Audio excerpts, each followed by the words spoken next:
I've been bout my papyrus since I've been in it. Put me in the debate, you know I'm gon' win it. If I scream black power, don't get timid. If I say black city, I'm talking about Kemet. If I say black city, I'm talking about Kemet. Primary research and we done pushed it to the limits. All you dudes finished. The king counting cattle up with brother Reggie. When I'm in Oakland, smoking, bro, they love the Chevy. Back in the day, it was the spokes on the chariot. Long procession when the king got carried out to every spot. Woman looking nice as ISIS. I read ancient texts, so my advice is priceless. Nubian gold, your ice don't entice us. Beating me harder than counting grains in your spices. Your heart was beating, but your brain dead, you're lifeless. Yo, they ain't nothing like us, yo. Don't try to make me mad. Make me smile and say you love me, man. That's real right there. Yeah, come on. You should listen to your main man's advice. Do a YouTube, apologize like Dice. Or the back fade coming like the Antichrist. Egyptologists see me reading and said that I'm nice. I got a speller with your name on it. I'm like Sargon. You the type of dude wake up in your car gone. Told, cause of the money you owe. Before you stream, you should clean up that humble abode. Like I'm not in city for my woman in gold. I keep the pseudos running, people coming in droves. You catch me on a live stream with Pan-African James. When we building, call us by our African names. I'm for the children. And ain't nothing happen to change. We on that black hype, so we still packing them things for protection. Got connections, My complexion, pure black, that's the S. Make me smile. You love me? Show me some love. All right.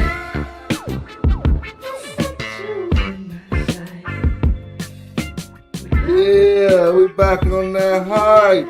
Bop, bop, bop. Doo-boo-doo. Do-do-do-do-do. I like that song more than you, probably. You know why? Because I like just rocking to that real quick. What up, though? How y'all doing?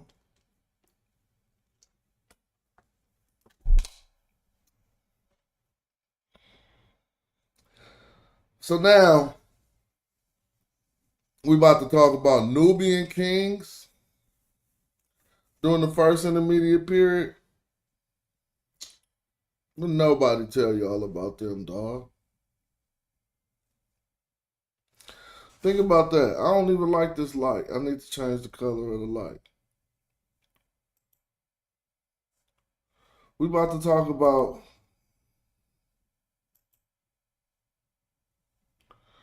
three rulers in Nubia in the Middle Kingdom in Egypt.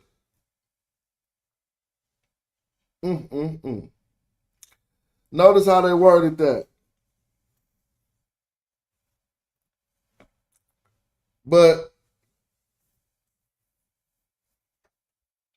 what we understand is that in the intermediate period, it's heck of different people saying that they the king of Egypt. And what we find out is there was a dynasty of Nubians during the first intermediate period that was like, we the king of Egypt. We the kings of Egypt. I'm not going to rush into this video. Shout out for y'all for tapping in already. Hope everybody clicking the like. Let's get this out to the people who would like to be concerned with this type of information. And I'm about to just play this joint. But you know what? I know what I'm going to do. Instead of playing music, I want to do things different. So I need to make some more. I'm going to edit up some more videos for y'all. Because that'll encourage me to do things different. Oh, I made some shorts. Hold on, man. I just put up these two shorts, too. Let me see. Because when you listen to the shorts, it'd be like, how could they be saying what they saying? Let me see shorts.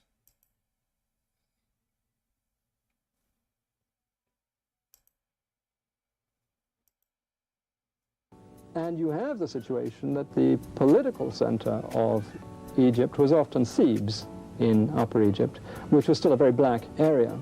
So a lot of the most powerful dynasties of Egypt were in fact black.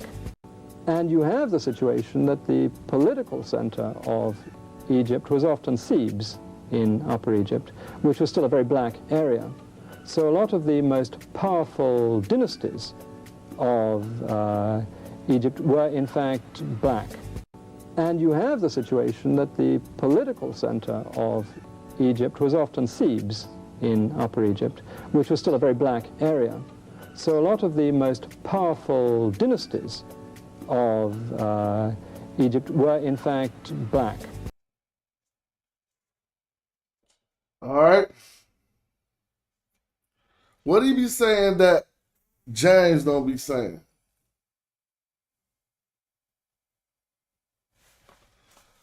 What he's saying that I don't be saying. Hold on. And you have the situation that the... Let me see. Let's go back. Live. Shorts.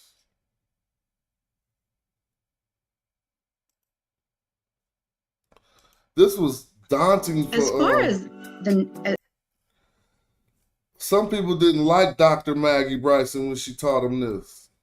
As far as a name, an ancient Egyptian having a name, Kem. And it happened not infrequently that the ancient Egyptians would have either a name or a nickname. More commonly, I think, a nickname, Kem. So like there's a guy like Pepi Ankh. His name is Pepi Ankh, the pharaoh, may the pharaoh Pepi live. It's the name itself is a reference to the king and may actually have not been his original name. It might be a name that he adopted as a priest of a dead king or as a government functionary under a living king. But so he would have that name Pepi Ankh, and then at the end it's Kem, the black. As far as a name, an ancient Egyptian having a name, Kem, and it happened not infrequently that the ancient Egyptians would have either a name or a nickname. More commonly, I think, a nickname, Kem. So like there's a guy like Pepi Ankh. His name is Pepi Ankh, the pharaoh, may the pharaoh Pepi live. It's the name itself is a reference to the king and may actually have not been his original name. It might be a name that he adopted as a priest of a dead king or as a government functionary under a living king. But so he would have that name Pepi Ankh, and then at the end it's Kem, the black. As far as a name, an ancient Egyptian having a name, Kem, and it happened not infrequently that the ancient Egyptians would have either a name or a nickname. More commonly, I think, a nickname, Kem. So like there's a guy like Pepi Ankh. His name is Pepi Ankh, the pharaoh, may the pharaoh Pepi live. It's the name itself is a reference to the king and may actually have not been his original name. It might be a name that he adopted as a priest of a dead king or as a government functionary under a living king. But so he would have that name Pepi Ankh, and then at the end it's Kem, the black. Now let me stop. And let me be proud to say something that might sound egotistical to you, but you wouldn't know that this is true if I didn't tell you. What you can say is, besides maybe J.P. Allen, go through all your master teachers and even every Egyptologist you ever heard speak on the situation. Whose research contributed Pepi Ankh Kem to this conversation? Y'all thought I was going to say mine? Whose research contributed Pepi Ankh Kem to the conversation?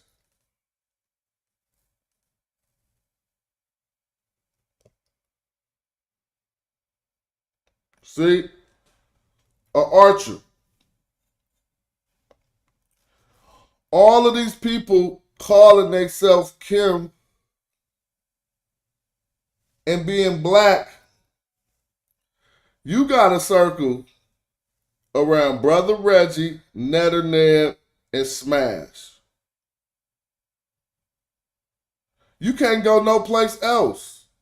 In the whole academia, keep it a buck. Now you're getting these admissions from Egyptologists when people take our work and put it in their faces. Now let's be clear, we didn't do the excavations, none of us discovered it.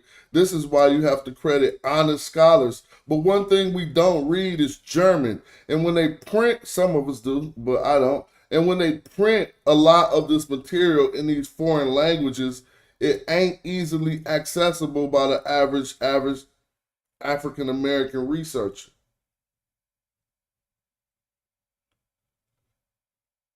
So can I stop to say, Netanyahu need his props on that. Brother Reggie need his props on that. And I ain't even tripping. Because I get y'all support.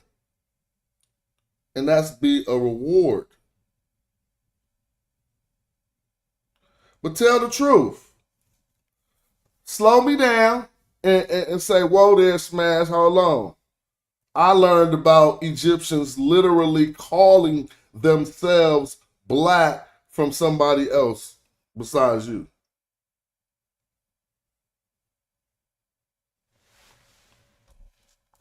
Is that of value to you, of any value? Well, guess what else? I didn't write this paper that I'm about to present either. It's just more data that corroborates everything we've been saying.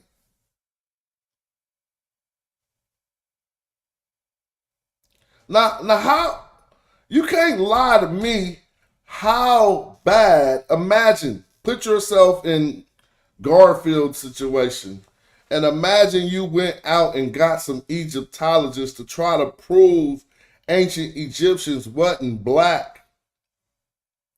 You hear my voice right now? For some reason, to people that sounds strident and argumentative. Garfield sends my work to Dr. Maggie Bryson, and this is how she responds to him in the correspondence.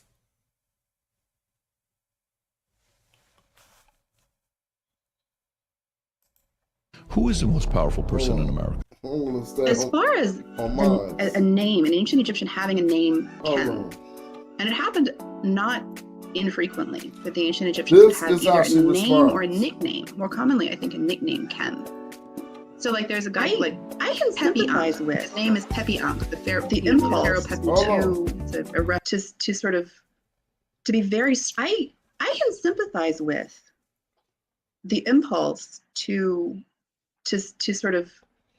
be very strident, to be very argumentative, to be very certain, to act very certain about the blackness of the ancient Egyptians, because for the longest time, the very longest time, there was this prevailing idea that black is Africa and Africa is less than, right? That no matter what happens, no matter how you cast it, anytime you fall on the wrong side of that dividing line between black and not black, even not between black and white, whatever's coming from that black side is going to be less than. And it took people being willing to challenge that orthodoxy, and sometimes in a very ill-informed way, right? Sometimes, it just took people coming up and going, I feel like this, and so I'm going to say it and make it right. And it turns out they actually were in some ways, right? I can sympathize with the impulse to be very strident, to be very argumentative, to be very certain, to act very certain about the blackness of the ancient Egyptians, because for the longest time, the very longest time, there was this prevailing idea that black is Africa and Africa is less than, right? That no matter what happens, no matter how you cast it, anytime you fall on the wrong side of that dividing line between black and not black, even not between black and white, whatever's coming from that black side is going to be less than. And it took people being willing to challenge that orthodoxy, and sometimes in a very ill-informed way, right? Sometimes, it's just two people coming up and going, I feel like this, and so I'm going to say it and make it right. And it turns out they actually were in some ways, right? Now, if you let that clip keep going, she expounds and show them how they tripping. Yep. Excuse me. Let me see.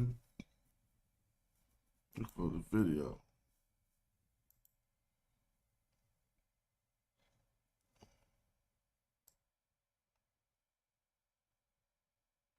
Then they went and got her. Refuting the claims of Dr. Camilla DiBiase Dyson. Thank you. So I would say here, this is absolutely a legitimate word. And what we're seeing, this is referring, like pursuant to my comment earlier, that we have this word for a black land, of being the Nile Valley. So it's actually a place name. When you have then a people added to a place, and that doesn't just go for this case as with Kemet, it goes for all place names. It refers to the people belonging to that place. So you can change the classifier. You can have a classifier that shows you a place, and you replace it with a people classifier, and it tells you inhabitants of that place. What Dr. Camilla DiBiase Dyson says about adding the people determinatives behind a place name is true, but Dr. Biase Dyson is limiting the semantic range of the term Kemet to a place name in order to espouse her theory. As we will see in the primary text, the term Kemet did not enter the ancient Egyptian lexicon as a place name. Therefore, there is no need to limit its semantic range to a place name only to refute what is evident in the grammar. The first use of the term Kemet in the text corpus was in Unas Pyramid, PT 246, line 368. It reads, "For you are the black ram, son of the black sheep." It arrives as a feminine form of Kem, which only means black and never meant Egypt. In fact, the place name Kemet is not found in use until the 12th dynasty. But here, Bias Dyson argues Kemet can't mean black people because Kemet is a place name. The primary source to show Kemet was first used for black sheep is on the screen. So this is absolutely a real word. And it is referring to Egyptians, people living in the Nile Valley, right? Because Kemet means Nile Valley. Dr. Camilla DiBiase Dyson says Kemet means Nile Valley. Dr. Biase Dyson, Bro, Ank, and Garfield, please provide a source for that. Which dictionary or text corpus says Kemet means Nile Valley? Does it mean Nile Valley or Black Silt? Does it not mean Black Land? Just Nile Valley? As we demonstrated with the Pyramid of Unas, Kemet was not only a place name, it was first used to say black, hundreds of years before it became a place name. Why doesn't Dr. Biase Dyson know this? Right, so you're saying because it's a place name, then the meaning, then the instructions of the classifier changes, because now you're dealing with a place name, so that changes. So that's what that's what's being misunderstood. Okay. Exactly. So I just feel like I said, the reason I interpret it this way, there are two reasons why I'm interpreting this as people living inside the Nile Valley. Firstly, we have other documented cases in which you have a place name and then you change the place classifier with a people classifier and it refers to inhabitants of that place. So we have precedent there that that's the case. And the second is, as I mentioned in our conversation earlier, we don't have any documentation that the Egyptians themselves differentiated peoples according to skin color. None whatsoever. Here, Dr. Biase Dyson makes another erroneous assertion that we do not have evidence of ancient Egyptians differentiating people by skin color. None whatsoever. I thought scholars did not speak in absolutes. Notice that Smash is using nothing but the primary text of the ancient Egyptians to refute Dr. Biase Dyson. First of all, the ancient Egyptian term for skin color was yenem. Why would the ancient Egyptians have a term for skin color if they did not distinguish it? Well, if we spent more time analyzing these terms, we would know this term was used for exactly that, to distinguish skin color. On the 12th dynasty stele of Mentuhotep we read, "People are of the same skin." The TLA translated yenem as skin, but as we see, the dictionary has an option of skin color. So this could read, "People are of the same skin color." In the great hymn to the sun, Kemetu praised the Aten for exactly what Dr. Bayes Dyson says did not happen. She says Egyptians did not distinguish people by skin color. The primary text called The Great Hymn to the Sun contradicts Dr. Bayes Dyson's assertion with irrefutable certainty. It's quite ironic that the text reads, "Their skin color is different because you differentiate the foreigners." Did you notice that ancient Egyptians used the term differentiate? The term was setcheni, to be distinguished. So she is wrong again. This claim has been falsified and there is really no comeback. So the idea that this would represent people with black-coloured skin, like Kemet for the cattle refers to cattle with black-coloured hide, which is the analogy that he's drawing, I would just say it doesn't have precedent. Here, Dr. Bayes Dyson is only revealing the extent of her knowledge in Egyptology. There is so much precedence for using Kem and Kemet to describe males and females with black skin that I apologize to my audience, for this will get a bit embarrassing. We must remember the term Kemet did not enter the lexicon as a place name. It entered the lexicon as a feminine rendering of the root term Kem, which means black. So a black masculine thing was Kem, and a black feminine thing was Kemet hundreds of years before Kemet was used as a place name. One instance in the 6th dynasty is of Pepi Ankh Kem, effectively Pepi Ankh the Black. In fact, Herman Ranke did work on the persons and names of the Middle Kingdom where he concluded Kemet as a personal name means the Dark One. Dr. Jonathan Winterman confirmed this in a discussion with Jonathan Owens, saying Takemi was the black female one. You could either say it's Takemi is short for Takemit. Again, so the black feminine one. But Dr. Bayes Dyson has never seen these attestations, so she maintains they don't exist. Her limited knowledge is now what Garfield and Ankh have to stand on, but it has already been refuted with primary sources in under 24 hours. So where do they stand now? How about the ancient Egyptian named Nyankh Isesi Kem, or Nyankh Teti Kem? The TLA has all of these as the black one and the dark one, and Herman Ranke says these names represent physical attributes and that attribute is blackness. Dr. Bayes Dyson has been proven incorrect again as these primary sources set precedents for using Kem and Kemet to describe people with black skin. Right? So that's what I can say as an Egyptologist. Just knowing the language and knowing what else we have in the language. That's interesting. Could you go with a little more? Okay, we talked about it earlier how they didn't call like the Nubians. They didn't refer to it. Could you go back over that a little bit? That's right. So we have people of various shades of skin color living in Egypt in antiquity and today, and that's because Egyptian's an African country, and it stretches from the Middle East into the Sudan, right? It always has, and it does now. In fact, and that's an interesting thing about the word Egypt. Sometimes people say, oh, you shouldn't be referring to it in the ancient sense as Egypt because it wasn't called Egypt then. It's like, that's fair, but the land mass itself hasn't changed spectacularly since antiquity. Okay, so this was a space in which stretches literally from the Middle East to Africa, right into Africa, and therefore also has a population that reflects that plurality of cultures. It always has, and it does now. So there are a lot of incredible Egyptians that I meet when I'm on digs in Egypt, in southern Egypt, and they proudly refer to themselves as Nubian. They are people with black-colored skin who are very proud to identify as Nubians. Nubians are an ethnic group that's always been living in Egypt and between Egypt and the Sudan of a darker colored skin. So you have an Egypt that has always looked this way. Why would Egyptians distinguish skin color when the plurality of skin color is normal to them? Why? They don't. First of all, a plurality of skin colors would mandate that one does distinguish and classify them, not the opposite. This is why the ancient Egyptians did. Also, you see a primary attestation on the screen where Egyptians are referring to Nubians as black, also using the term Kem. The Great Black Nubian. We see in the hymn to the Aten that the Aten distinguished people by skin color. I'm sorry, but this was another fail by Brother Ankh, Garfield, and Dr. Bayes Dyson. All of her claims have been falsified. easily. Oh, why they never bounce back from that?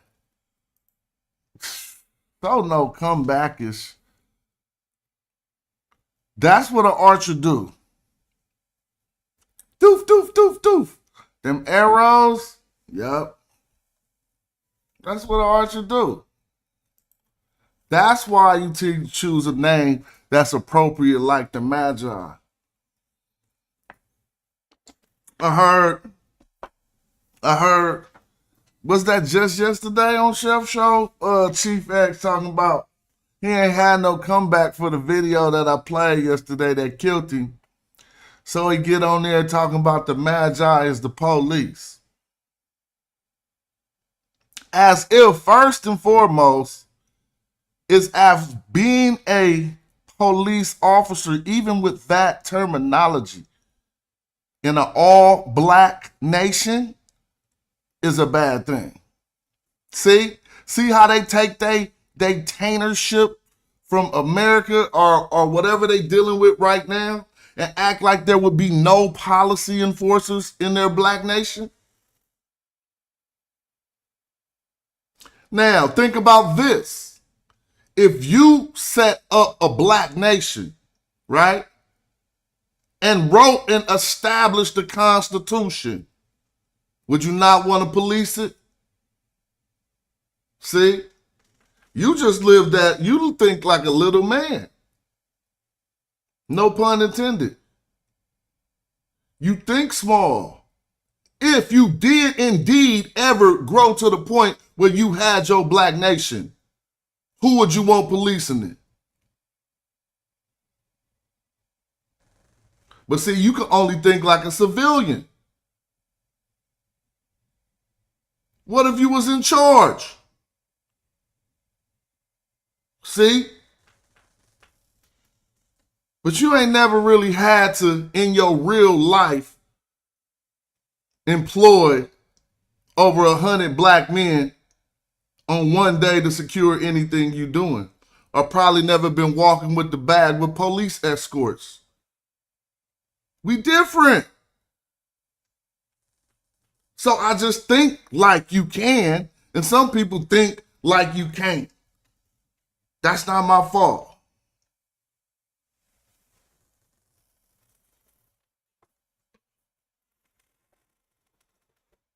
So let's just say you got some beef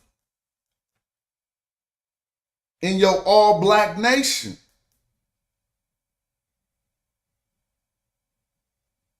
You gonna do what you do now in America and take it to the streets? See? So wouldn't even shit be right in no all-black nation if you got a concept that policing things is bad.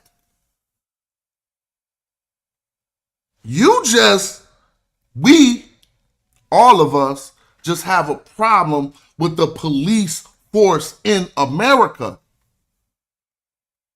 Can't you understand that? And if you can't, then think like a king. And as soon as you start thinking about the one who would be the man to write the Constitution for a black nation, you're going to be thinking about more than police. You're going to be thinking about military and all that other stuff. So cut that out. Now, aside from that, if you really want some homework, I could just give you the latest articles by the most prolific scholar when it comes to researching the Medjay, Kate Liska. And she said everything that they saying about this Medjay being the police stuff, they might have got it wrong. We might need to rethink that. So now I just pointed you to the scholastic documentation as well as giving you my Negro intuition on the subject. That's a catchphrase for when you just start spitting and ain't put no sources on it. But I hit y'all with the source.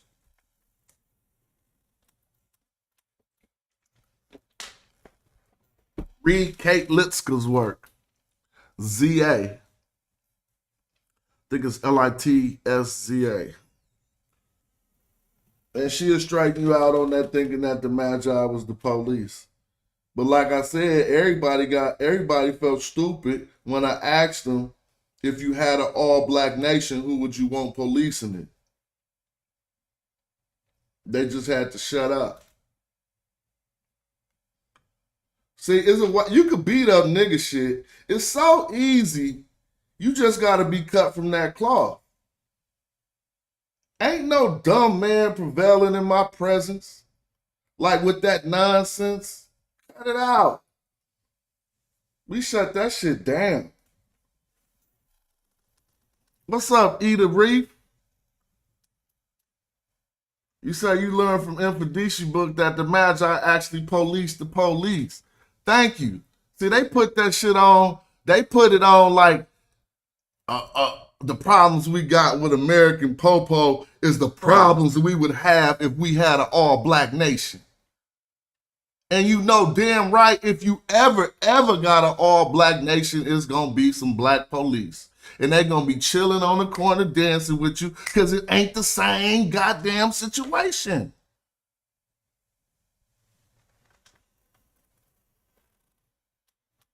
But they was even, what's up with the sheriff? Shout out to you and your contributions to the channel.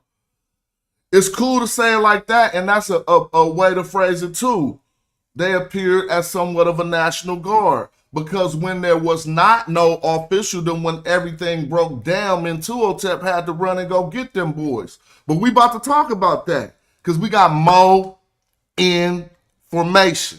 So get information to get this information. You know what I'm talking about? Get information, bruh. Now look. It wasn't no mysterious hunch, even though she said it in this video, and I give her credit for that. She said sometimes kind of counterintuitively or whatever, but I seen enough evidence to come to the conclusions that something that was going on in Nubia that they had not been telling us. So to make sure that stayed on the forefront of my research, I took on the moniker the Medjay, just to make sure I stay focused. I ain't got caught in none of y'all Egypt traps. All I've been doing was beating the brakes off cats who come against Black Egypt. Nothing else. They couldn't hit me off, couldn't catch me with an Egyptian name. They couldn't do nothing. And they just ain't even like, you know, a lot of these dudes is corny and uncharismatic. And you like wouldn't even want to go fishing with them. Because y'all wouldn't laugh over a brew because they so damn corny and stiff. Excuse me. My daughter, so I gotta pay attention. Hold on.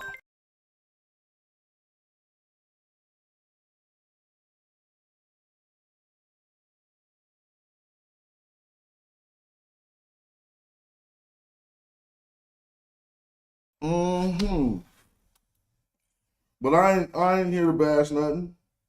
I'm just trying to stay on point. Let me see. Let me see. Handle some business.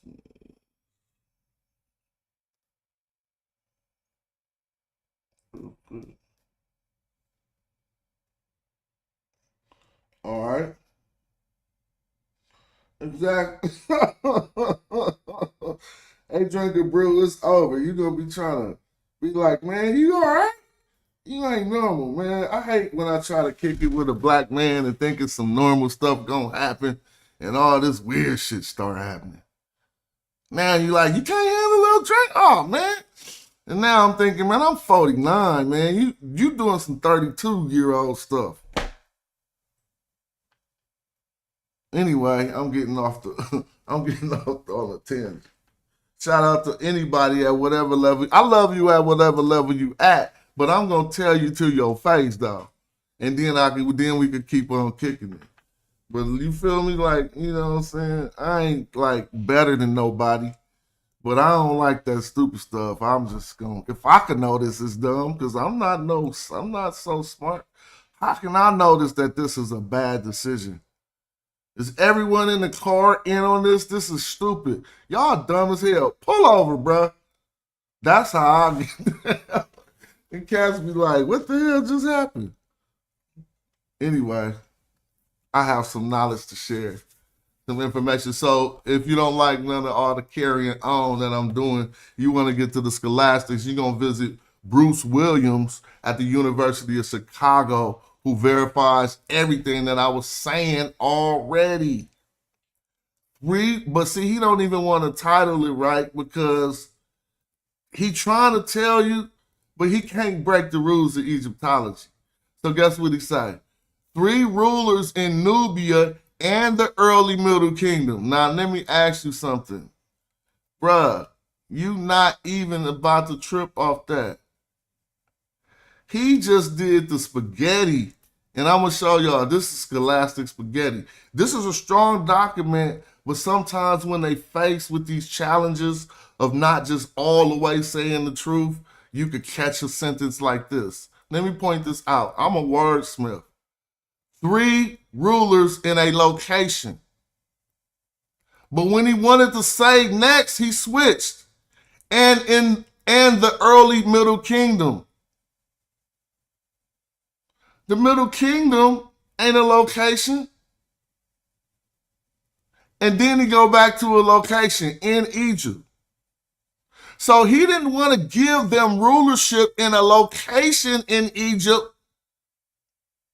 but he will give them rulership in a time period in Egypt. But then separate them away and say they was Nubian. Even though this is in a first intermediate period when there is no overall ruler of what is Egypt. Now, I'm glad I know the etymology of the terminology of the field, because I caught him. Even though this is a wonderful document, don't get me wrong, but it's something that said that whenever you read any Egyptological document, if you don't address the overlying or underlying racisms that permeates the field of Egyptology, then you doing yourself no justice.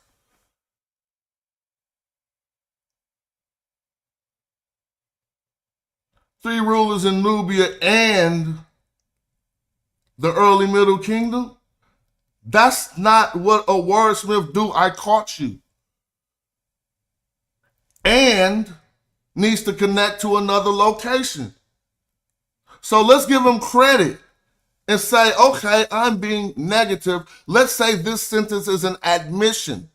And we're going to take his and as a conjunction and saying that he's saying 3 rulers in Nubia and in the Middle Kingdom of Egypt.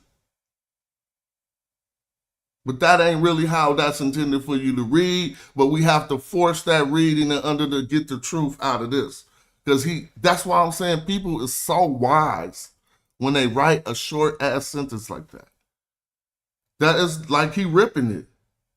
You know what I'm saying? Like if you deal with words and you play with words, he kind of ripped it with the sentence in order to achieve his goal, but I just seen through it. So he would give an admission to me. No, he would only be able to say, no, you're right. I'm addressing the early Middle Kingdom as a location, even though that don't make no sense. That's a time period. Right? So I don't even want to stress on that because this is a wonderful document, but I just wanted to break it down how we have to go against all this other stuff before we can even read the document. Because the reason why is these was 3 rulers who was contending for the throne of Egypt. But you separated them out and say they 3 rulers in Nubia. And then if you listen to Dominic Perry and how detailed he is on noting each person's title, who had the audacity to even call themselves something. Man, you go to these Nubians and they all was calling themselves the full-fledged king. So, shout out to the people for tuning in. I see y'all in the building. I just did another show right before I did this show, just talking about some other stuff, but I wanted to get to the studies. You feel me? All right. It says, just over a century ago, Arthur Weigel identified the names and tutelary of 3 otherwise undocumented rulers. Man, just from what you're hearing. 3 otherwise undocumented rulers carved in Egyptian hieroglyphs on the rocks of Lower Nubia in his survey of the monuments there. One already recorded by Breasted a short time before. The first ruler, i.e., or that is the one attested by the most numerous inscriptions, is known by 15 inscriptions. Bruh, do you know how many Egyptian rulers don't got 15 inscriptions? I'll say Mentuhotep II. The one who we talking about, he ain't got 15, not from what I'm thinking in my head. There may be 15 inscriptions that mention Mentuhotep II, but 15 inscriptions like stelae or something. I'm just saying, he wasn't nobody little. But anyway, he's known from 15 inscriptions scattered between Umbarakab and Abu Simbel. The second by 3 from Abu Hor to Tashka, and the third by 2. All right. So we got 3 inscriptions for the second Egyptian ruler from the south, or however, nominee, contestant, because it's an intermediate period. Right? And we got 2 from the third, both at Khor Demit. It says, Wegal's work there was partially revealed and collated by Rodier the next year. It says, and later writers have regularly taken note of these kings. Almost all scholars refer to them as rulers located in Nubia. See how he trying to do that? He trying to keep it a buck. He trying to tell the truth. Like, they always gonna tell you that these are some rulers located in Nubia. And now, if he's really wise, because now if he's speaking back to the way that he wrote the title of this document, then I need to just tip my hat, because that's how writers be. Basically saying almost all scholars refer to them as rulers located in Nubia, because that's what he did. 3 rulers in Nubia, you see? So let's see how he gets up out of that. He says, this alone is remarkable because they do not notice that these rulers arose in Nubia in a time sometime after the old kingdom, but before the new, when Egypt had arrived at a full canonical view of the geographical place in the universe that should exclude such eccentric behavior. Damn, so he said basically, shouldn't be no Nubian kings, bruh. Right? He just said it better than me. He said that in so many words. He say, sometime after the old kingdom and before the new, so he's noting to everyone who knows that this is during an intermediate period when it really wasn't no king. So he said when Egypt had arrived at a full canonical view of its geographical place in the universe. So now, if you want to talk about a canonical view of his geography, he's talking about all of its writings and most everything that they went off, at least from that period, was already there already. A canon is what's mandated by the state or the authority of the things that you can allow ritualistically or literarily into the practice of whatever, I don't want to say religion, so I'm trying to find a good way to say it, into the practice of ma'at for this situation, right? So they had a full canonical view. They already had the 42 laws of ma'at, but it says of its geographical place. So how do you reconcile that? You got a full canonical view of your geographical place. We Egypt. Yep, this is Egypt. They had it defined in the universe, and it should be excluded by such eccentric behavior. If that's what he meant, then it's only his lack or failure to include Nubia. It's because he's been trained to exclude that out of Egypt as if it was another entity in itself. But I'll just keep reading. Also, at that time, Lower Nubia, later known as Wawat, was fully occupied by a Nubian culture whose archaeology displayed neither a shred of interest in the Egyptian civilization nor the slightest inclination to submit to it. Damn, I love when he keep it real. If I told y'all that, y'all think I was lying. I said, bro, when you look at this text, you is not finding. See, the thing is, we got to go through Dr. Aaron DeSocia's teachings first and learn how to un-Egyptianize our study.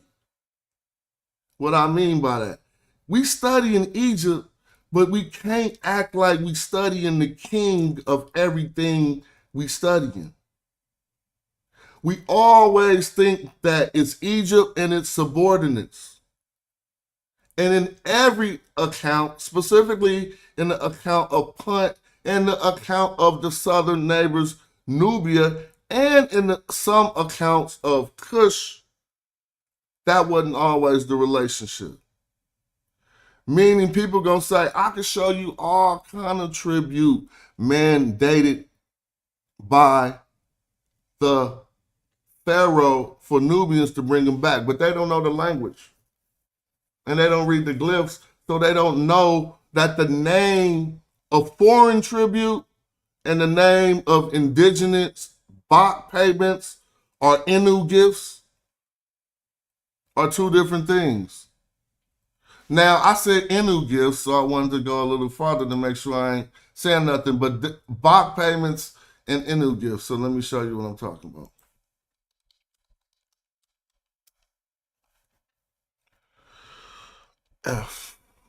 F-I-N-W maybe.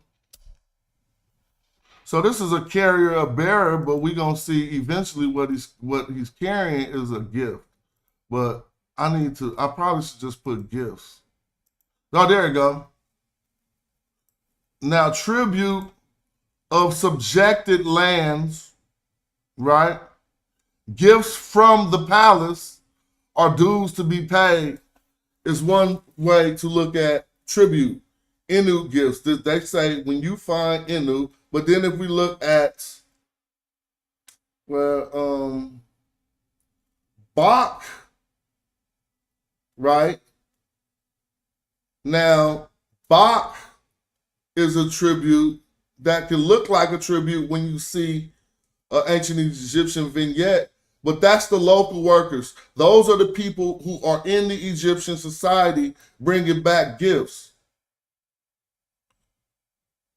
So then we could get confused by looking and thinking that everything that they bring it back on a certain vignette is Inu, as we see on the screen, tribute of subjected lands, when it could just be, and I'm gonna show you the other term, Bach. Now, we could go through the text, and I do recall ancient Egyptians procuring, however so, whether they were given to them or whether they snatched them, Bach workers from foreign lands, people to do work indigenously in Egypt, however you want to call it, a servant. I can show you where they got 33 Canaanites from a king who just gave them up. Like, yo, I'm sending you 33 Canaanite women and other stuff. However that went. But if we look and if we investigate someone surrendering Bach, which would be like a tax, is most often, I'm not going to say ultimately and always, but it's most often a domestic practice. Why is that key? Because we pay taxes to the IRS, right? Canada don't pay taxes to the IRS. But they might exchange funds through however these nations do it. This is what I'm trying to say. If you pay taxes back to the pharaoh, you get a bach. Now, why is that significant? Because if we go to Mentuhotep's tech that Yurik broke out yesterday, we can see where they tried to say he subjugated the people, but what he did was impose a bak on them or make them baku just like every other known. Now, if I look up Inu gifts real quick, we're gonna go further than most shows go, and we ain't even started. Oh, we got a little bit into the document, but I want to look up Inu gifts because I you know, when I feel like 50, 75% right about what I said, I like to look it up right on the show. So this is how you do it when we at the TLA, and if you don't know transliteration, you could just go down to translation and put gifts, right? And how is this going to be useful to you? Because now you can look at primary text to see how ancient Egyptians used the word. So you would not have to even be masquerading like you know how to read the glyphs. You just an astute researcher who know that that person's wrong, because there's 349 attestations of Inu gifts in the TLA. And if you got the propensity to look through all 349 of them, you've done something amateurly exhaustive, not completely exhaustive, but it's more than the average person will know about the term. Completely exhaustive, you got to go get in the library and find the other sources. So we're going to just see how this works. And this is going to show you something right here. First of all, I don't even have to go show you this. Look, in our analysis of what type of tribute is, this just busted a wig right here, the first one we looked at. Inu Shemau, right? When you go to the dictionary, it tells you, this is why you can't be a dictionaryologist. Look, I just made that word up, but that won't stick is a dumb word. Let me see. Inu. I'm making some words that stick sometime, but that won't stick. Now, I'll put it wrong, because now it's showing me a different Inu. I'm not trying to get this. What I do? I don't want to go through all of them. Tribute. There we go. All right, now, let's go back over here real quick. Well, that definition didn't say tribute of foreign lands. But if you recall, the first one I showed said tribute of foreign lands. But look at this. Inu Shema'u. This is gifts or tribute of Upper Egypt. Okay? Why is that significant? Let me show you something, bro. Because I'll be teaching far like it's a chess game. Let me show you something. The tomb of Amenhotep called Hor. H-O-T-E-P called Hor. Now, look. I'm going to ask you a trick question. You could jam up any of these suckers with any of these Medjay arrows. Want me to give you one? Anybody showing this gift, ask them, is that Baku or Inu? Guarantee you got him. Trust me, son, you got him. Even if it's the Egyptologist. Is this Baku or Inu? What you talking about? You trying to sound? No, I'm asking you, what type of tribute is this? Is this foreign land tribute or indigenous? And I'll give you the answer to that later in the show. Or all you got to do is go and start reading the Medjay. Let's make it bigger. Dang, you can't do it on this one. Maybe when I snip it, you can. Well, just for the record, we don't got no surprises. This is Inu. This ain't necessarily Baku right here. We'll talk about the differences between the two. All right, and you will probably never hear nobody referencing them terms in that way, but it might have sound kind of slangy coming off my lips, like that's how it go. But nah, this is something we're doing right now. Like I never ever was talking about Baku and Inu. Now look at this, Inu, Shama'u. So what are we learning by going into the text corpus? First, one thing we need to note, and you always want to double check, that is the word you investigating, is it in succession? This is an early inscription from Saqqara from the time frame of Aha, might be the second dynasty, so this is very early. This is Aha too. So to him, Inu was coming from Upper Egypt. But I hope y'all see what we learning. We learning something about this term and when it's used. Now let's see how it starts to progress. Still in the time period. So whatever you want to act like this means, this is a scene of Inu gifts being presented to Amenhotep called Hoi, who is the viceroy of Kush, who's later going to present them to Tutankhamun. So people be all stupid. Let me show you why. Here's another key significant thing about whenever somebody do their photo croppership and they only put this on the screen right here. First, they're going to leave out this chariot, the most majestic chariot with the most decked out black woman you ever seen. Don't have me pull up J Mill photos. I'm going to really show them this different. Shout out to J Mill. I ain't seen him around. I'm really about to show y'all this different. I mean, just from them busters, it's the same as you. If you an archer, it ain't different. You feel me? But them busters who going against the blackness and now they getting knocked down, I'm about to show y'all how different this is. Because what I'm about to show you cannot be found on the internet. So get your screenshots ready. Let me see. Gmail. J Mill on the case. Now what's that called? What's I said that's called? Amenhotep called Hoi. All I gotta do is type that in my email and I should get a Medjay. Maybe not. Where is it at? Oh, there. What tomb is this? Maybe he got it by the tomb. I'm just gonna put. Okay. I gotta find this because this is this is off the hook. What you about to see is crazy.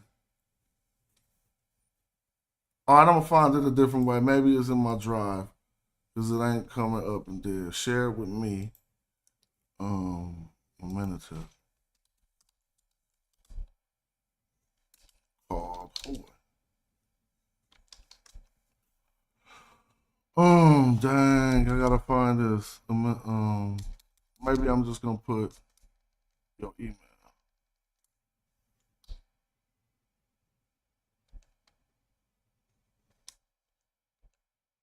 All right, let me try that. All right, there go all kind of stuff now. I'm about to show y'all in a minute. Oh yeah, this is perfect. It went straight to it. It's like it know what I'm talking about. I can show y'all let me look. I'm not trying to be like that. It just sound this way. So let me show you what I mean. This is how I was just blown away that when I pulled it up, it came right to what I wanted to do. Now, this is what I was meaning. Like I could show y'all. When I said I could show y'all, this is what I was looking at. Do you see how gosh darn black they are. But this is a person who went to Kemet and waited to go into the tomb to extract these photographs to bring them back to us. But if you go look at this British Museum copy, everybody be looking at, they put the twist on it, bruh, and it don't look like the walls. So what you about to see ain't this. What you about to see is gonna go with, hold on. What you about to see is gonna go with this. Now note this, bruh, and check this out, y'all. They did this on purpose. Even though you don't see nothing but black people, be not confused.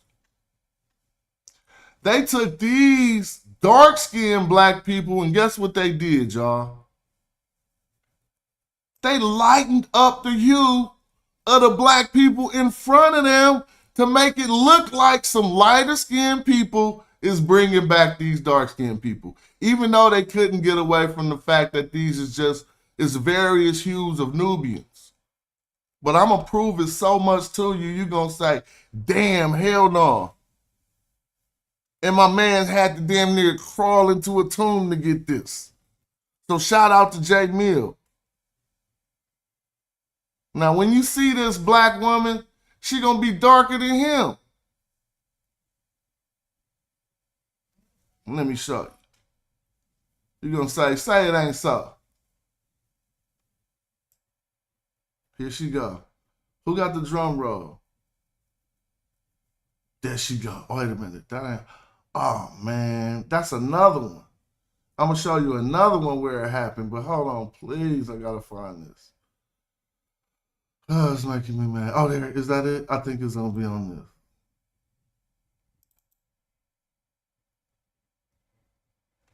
I'm gonna find it because we did a whole show where we want. Yeah, it's on there. Oh no, is it?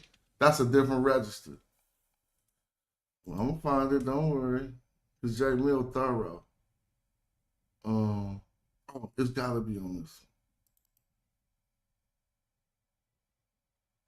Now realize that everything you're seeing is the work of J Mill.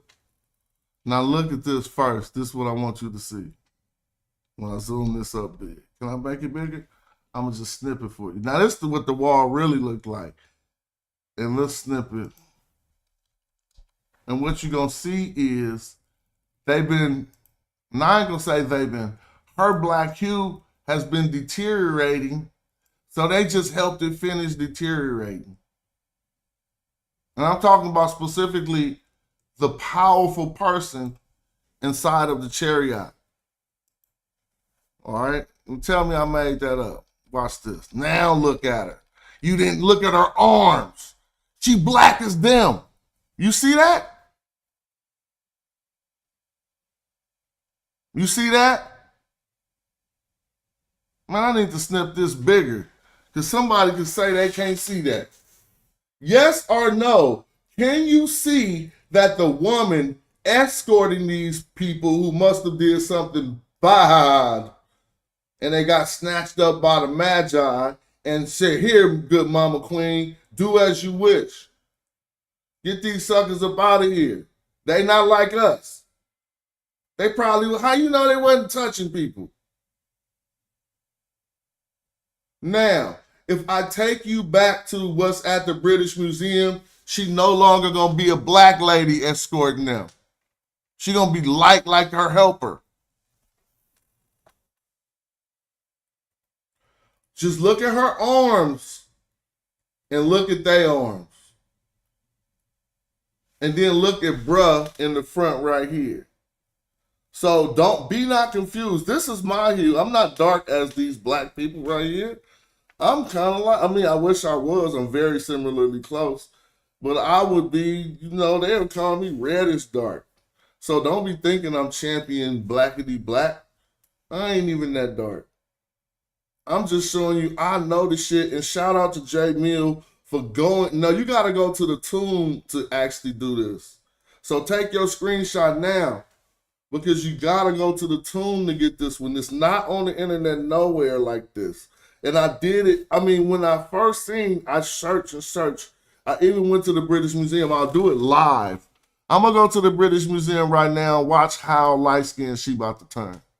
Well, you can just see it right here. Voodoo Bip. But it's worse at the British Museum.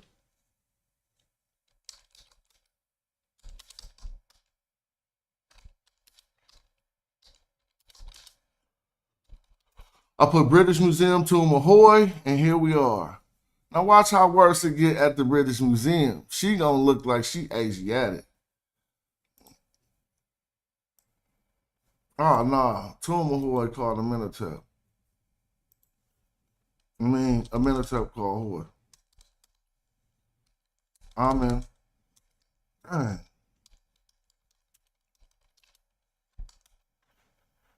Why they ain't popping up?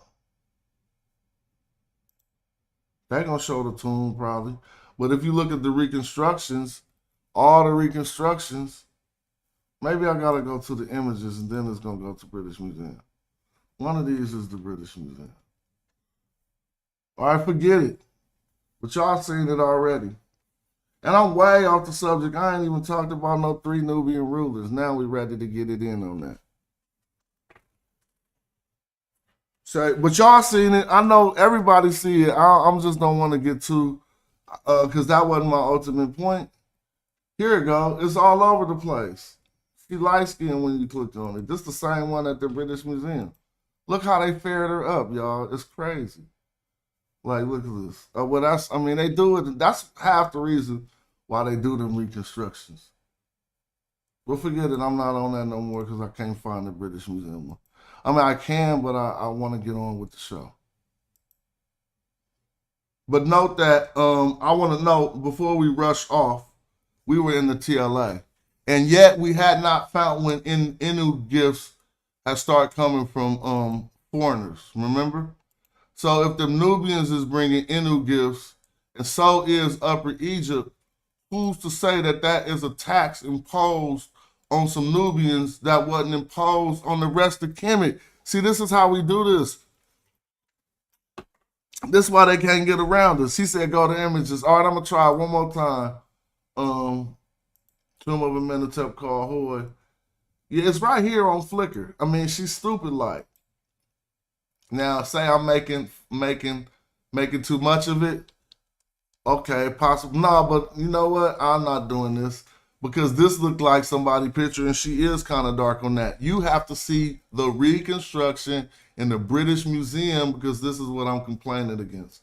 So now I got to be more astute. Just 1 second. It's there.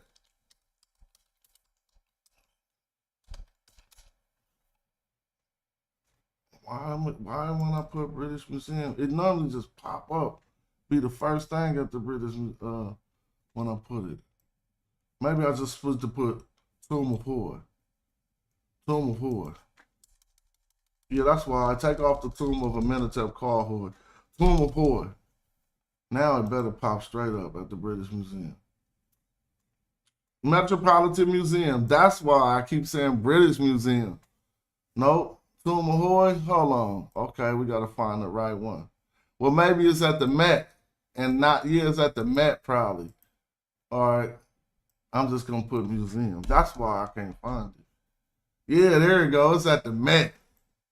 All right, it took me 30,000 years now. Is she all of a sudden like, I mean, like I said, now you're just getting a different snip. That's the one that's the one we started with. Let's go look at the reconstruction. I'm going to try to snip it real quick. And look, they just now they try and make her light as the people in front of her. Oh. Man, you can see what I'm saying from here. But this ain't the biggest point of the show, and I'm spending too much time on this. So the reason why I'm having problems is because when I try to blow, oh, there we go. When you try to enlarge this, it's not really enlarged. There we go. Damn, shit. Now look, is she black as them still?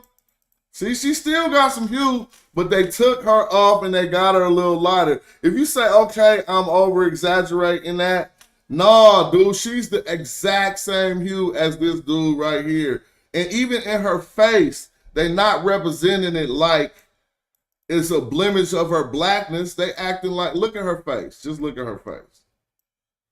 If you looked at this face in this reconstruction, they trying to match her hue to this one. Everybody see it. Of course they made it a little bit blacker as they would have got caught dead red-handed. But her arms is not black as dudes. I told you this ain't the ultimate point of what I'm trying to show you, but nevertheless, people see that shit. Why she ain't black as him? Why she ain't black as him? Let's go to the original again. Now she gonna be back black as him. Hold on. So why does that make a difference?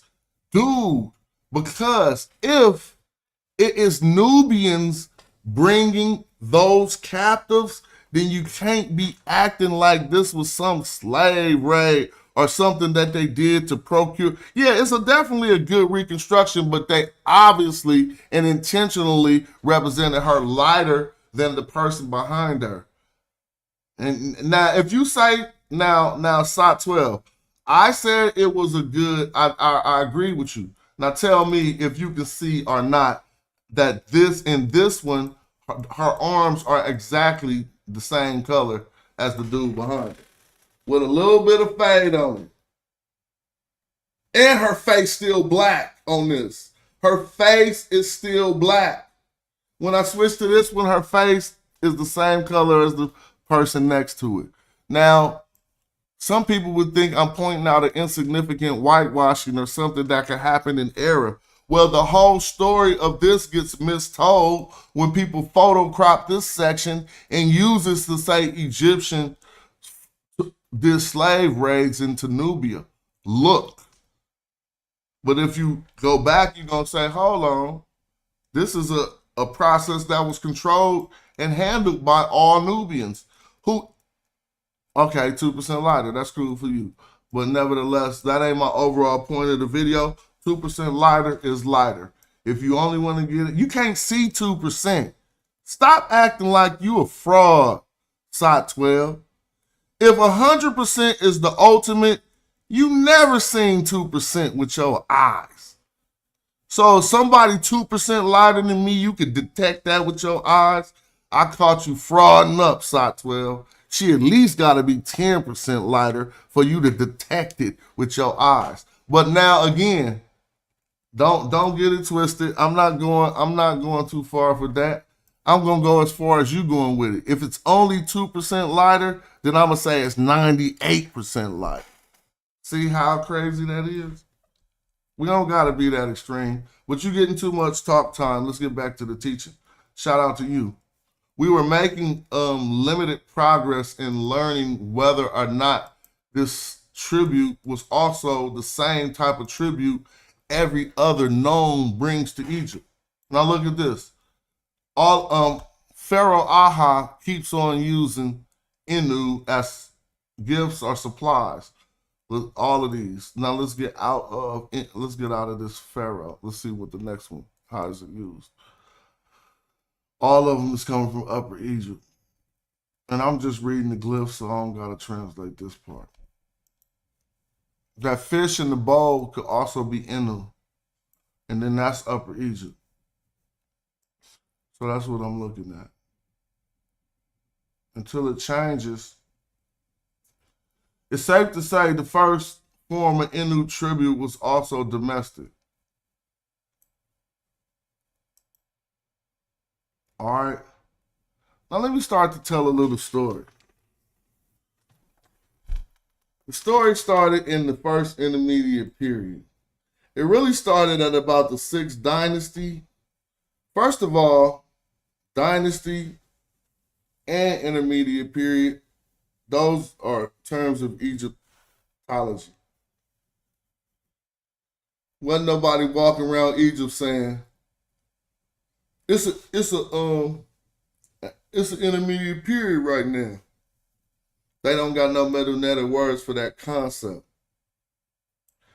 That's also noteworthy because our impression or the way that we were taught Egypt was as if everything was as organized as America.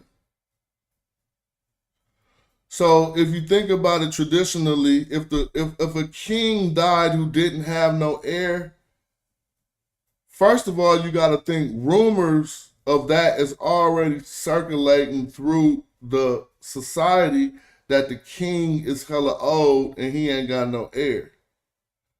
But think about this. Everyone is not going to find out that the king died until unless he's killed publicly, until the officials of the palace or whatever tell the people that the king is gone. Then the message has to spread, we probably would think in succession, from nome to nome, and everybody then know that the king is gone. So now, the tax collectors, they weren't always tax collectors. But in ancient Egyptian society, or in Kemet, whatever you want to say, the tax collectors were called the Shemsu Hor. Now, again, when we take our modern, the way that we know taxes, and then you try to equate the Shemsu Hor to the IRS, you be rightful in a sense, but it wasn't like that. They were the ones who went to the nomarch to make the nomarch coming to you collecting. Some Shemsu Hor might come to your land and do a count out of your cattle, and your a cattle count wasn't only cattle. They counted all your stuff. And then would tell you what portions of that you owe back to the king. But I don't want to get confused. We talking about how these messages spread and how things, I mean, you know, just real quick, I was just breaking it down. So we would have to imagine that if Pepi II died of old age, everybody didn't get an internet tweet of that. Then imagine how problematic that would have been for the royal family to damn near they probably didn't want people to know until the king either had to show himself or you're going to hold that out as long as you can. Because why? Because a dynasty means a family of rule, as coined by Manetho. Ancient Egyptians didn't know that term either. It ain't no metal netter term for dynasty. All right? So, in a sense, if it's all these other strong families, dynasties. See, when we do ancient Egypt, if people don't explain it in this way, we get confused when we come to an intermediate period. Then we do like the Hebrews and be thinking the chronology off because you think a dynasty is a time period. Because it's taught to the amateur like that. You start thinking the first dynasty is the first time period. The second dynasty is the second time period. Hell no. The first dynasty was alive during the second dynasty. They just wasn't in power yet. Likewise, do you think a baby came into power? So you think, no, not you, but anybody who could be confusing this, if a dynasty is a family, then the other dynasties have to be alive while one dynasty is ruling in order for them to have a person who is old enough to take the throne if that dynasty want to say, we the new family. See?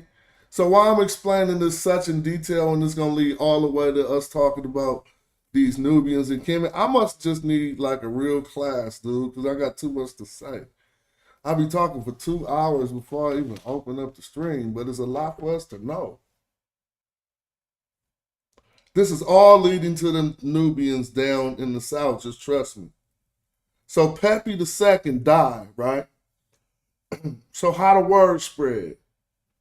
Heralds ain't taking that information out. Think like a king. Since the king just died, and we can't be his son because he doesn't have an heir, think like a member of the royal family who don't have no rights to the throne, but the king just died. Think like that for a minute. Please, it's not hard. Think like a member of the royal family who has no rights to the throne, and there's no heir to the throne, and the king just died. You trying to tell me you letting heralds take that information out into the streets? No. You holding that as long as you can hold it. So this is the reason why I'm illustrating that. And this is why I talked about the Shimsu Hor.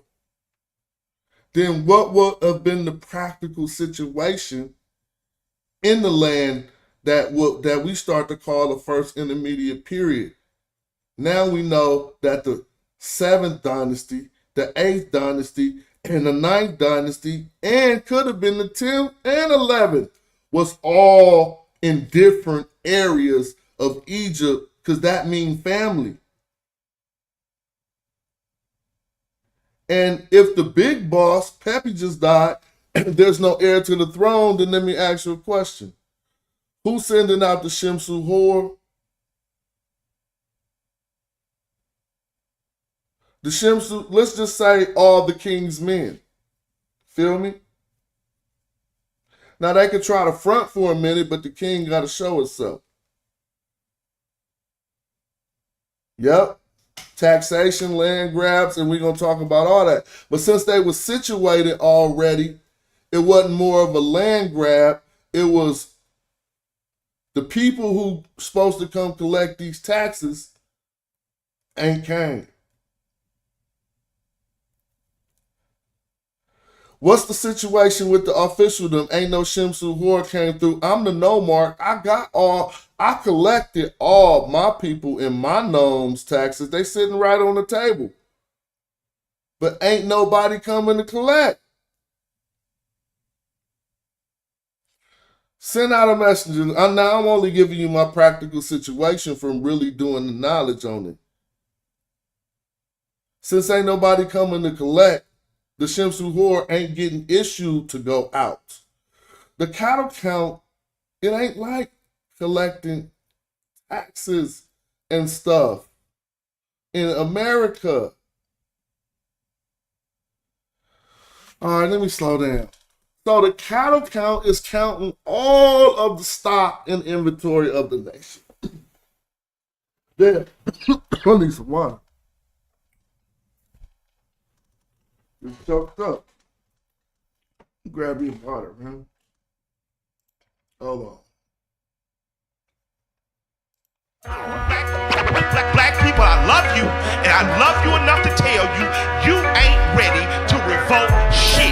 You don't feed yourself, you don't hunt your own animals and slaughter them, you don't prepare your own meat, you don't own your own land, you don't have a seed growing in your window. So when you think about revolutionaryism, and you think about fighting and dying in the street, you ain't shit. Killer Mike said black people ain't ready to revolt. It's a disparaging marriage and he ready to elope. Maritime coastline, deep V hull boat, crack a nose turned up, machete to your throat. The divine snatched the arm back, she fine, she in Zinga. Moroccan mercenary got a line on Moringa, ask Chief X to swing it. Go fund me to rock a new car, or build a school like I'm Dr. Umar. Nah, go fund some more guns, banana clips and cannabis, and bury it, the jackal, Anubis. Anpu, keep them heaters in our mentai. In an abyss, he ain't rapping due to libations, he just channeling.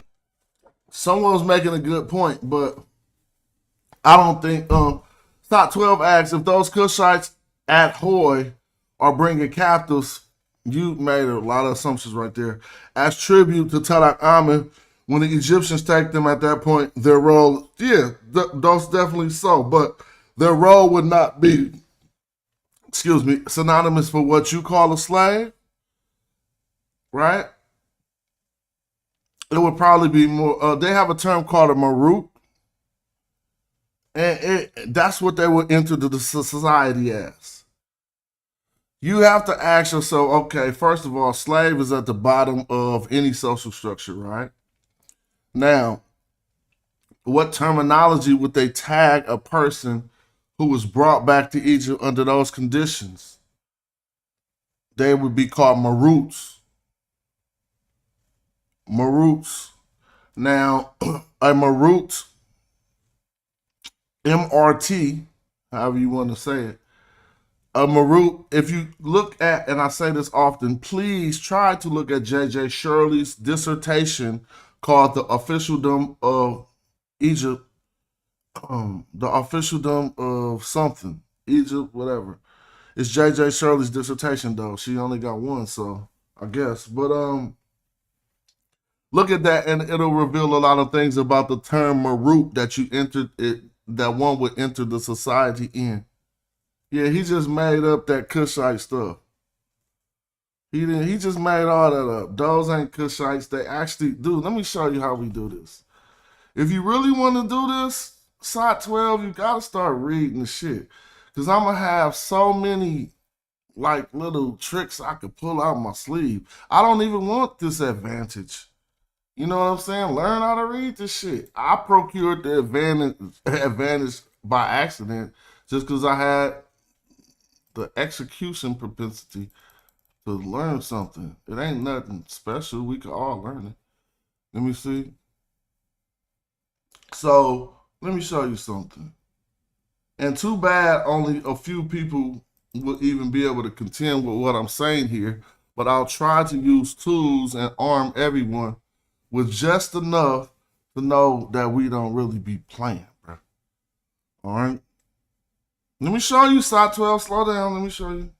Let's make this picture bigger, if they'll allow us. Now, first and foremost, there's writing all down here. And J. Mills' photographs are the only ones good enough for us to be able to even see what's going on. Right? Okay. And it's also writing. Hold on. Now, what happened when we start scrutinizing things on this level? Is you about to fall off? You got to. I'm not misusing my knowledge. I'm just going to show you why keep mounting those contentions when you can't even read it don't work. Now, so right here is a word, seer. Okay? It's a man with a stick. You see these strokes under it. So let us just say Siru.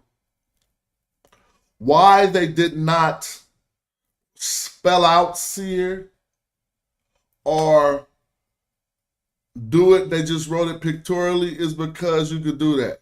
You can write a man with a stick, and then when you take that to a dictionary, right, and put an S and an R, what you gonna get? You see a man with a stick?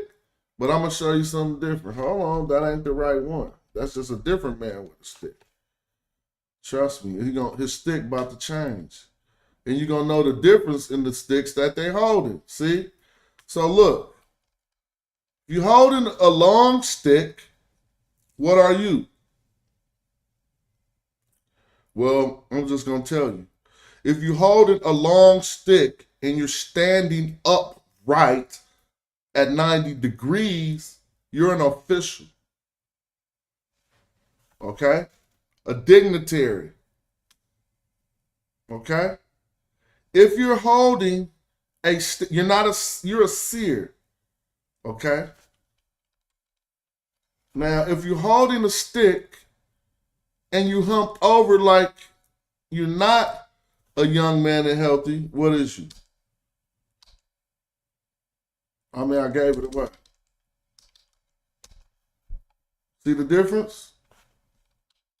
He holding the stick too, but everybody can tell that they don't want us to get lower back pain out of this one. They want us to extract elderly.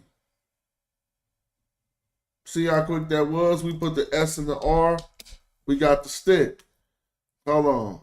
I want to show y'all so we can know the first word is an official. A nobleman, right? Let me show you.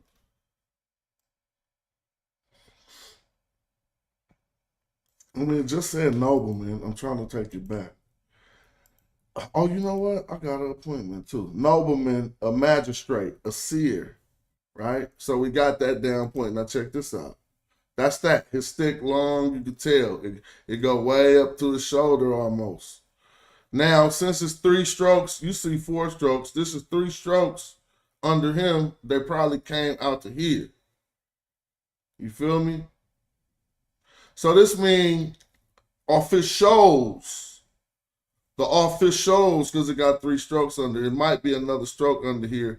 The 2 is indicating that it's a third one because it ain't just never 2. I mean, you might see 2 strokes, but trust me, not like this.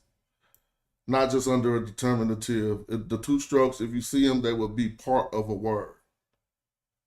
Now, we can see clearly that this ain't just a stroke right here. But we can't see, since the wall is broken, we can't see what this says. Well, I know what it says, but I had to refer to secondary sources because even right here, the wall is broken, right? And so some people who are very good, like Christopher or J. Mill, they can say what these broken glyphs is. That's because they got that prowess over me. Now look at this. When we come down here, I can do it with this one because I'm familiar with this glyph and I know what is in this broken off section of the wall. Let me show you. So you could do it too. So you can't say that. See, on my show, it ain't no space for lying or being pseudo. I'm showing you too much shit. Look. So look at this and use your brain and tell me that that ain't this over here, what I'm about to show you. Right here. See? And that's how Egyptologists do it too, because they know the glyphs. That's that glyph. So this glyph right here, it represents foreign lands. Keep that in mind. It represents foreign lands. All right?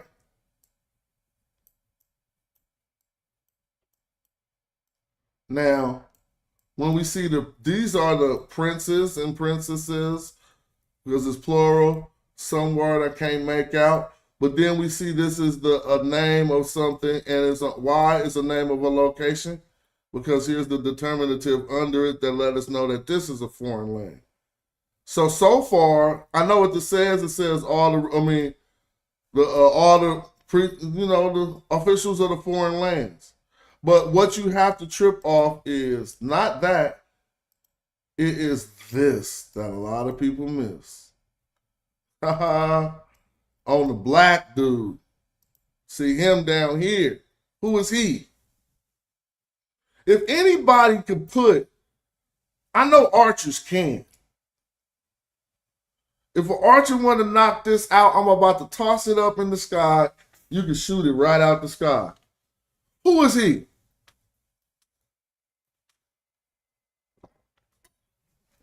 I'm going to take some of his name off the screen because some of y'all are very wise.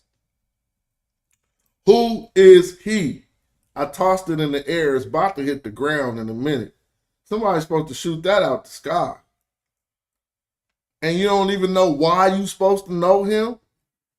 Oh, man, class about to get rowdy. In class, it got to be a point where you take it to the mat. Because if you don't know certain stuff, you ain't even an archer. You don't know who this is? I'm not trying to shame nobody.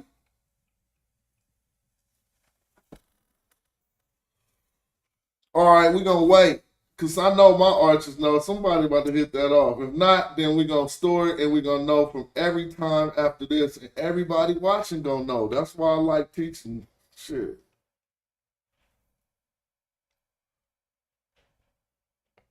All right, this guy is significant. His name, I'm going to give it one more second because somebody probably about to say that. Hold on. Let me press pause.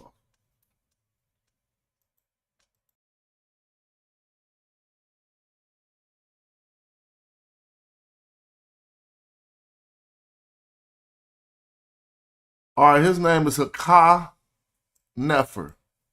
All right, I knew y'all knew that. Yeah, that was a good guess. Y'all both guessed hella good.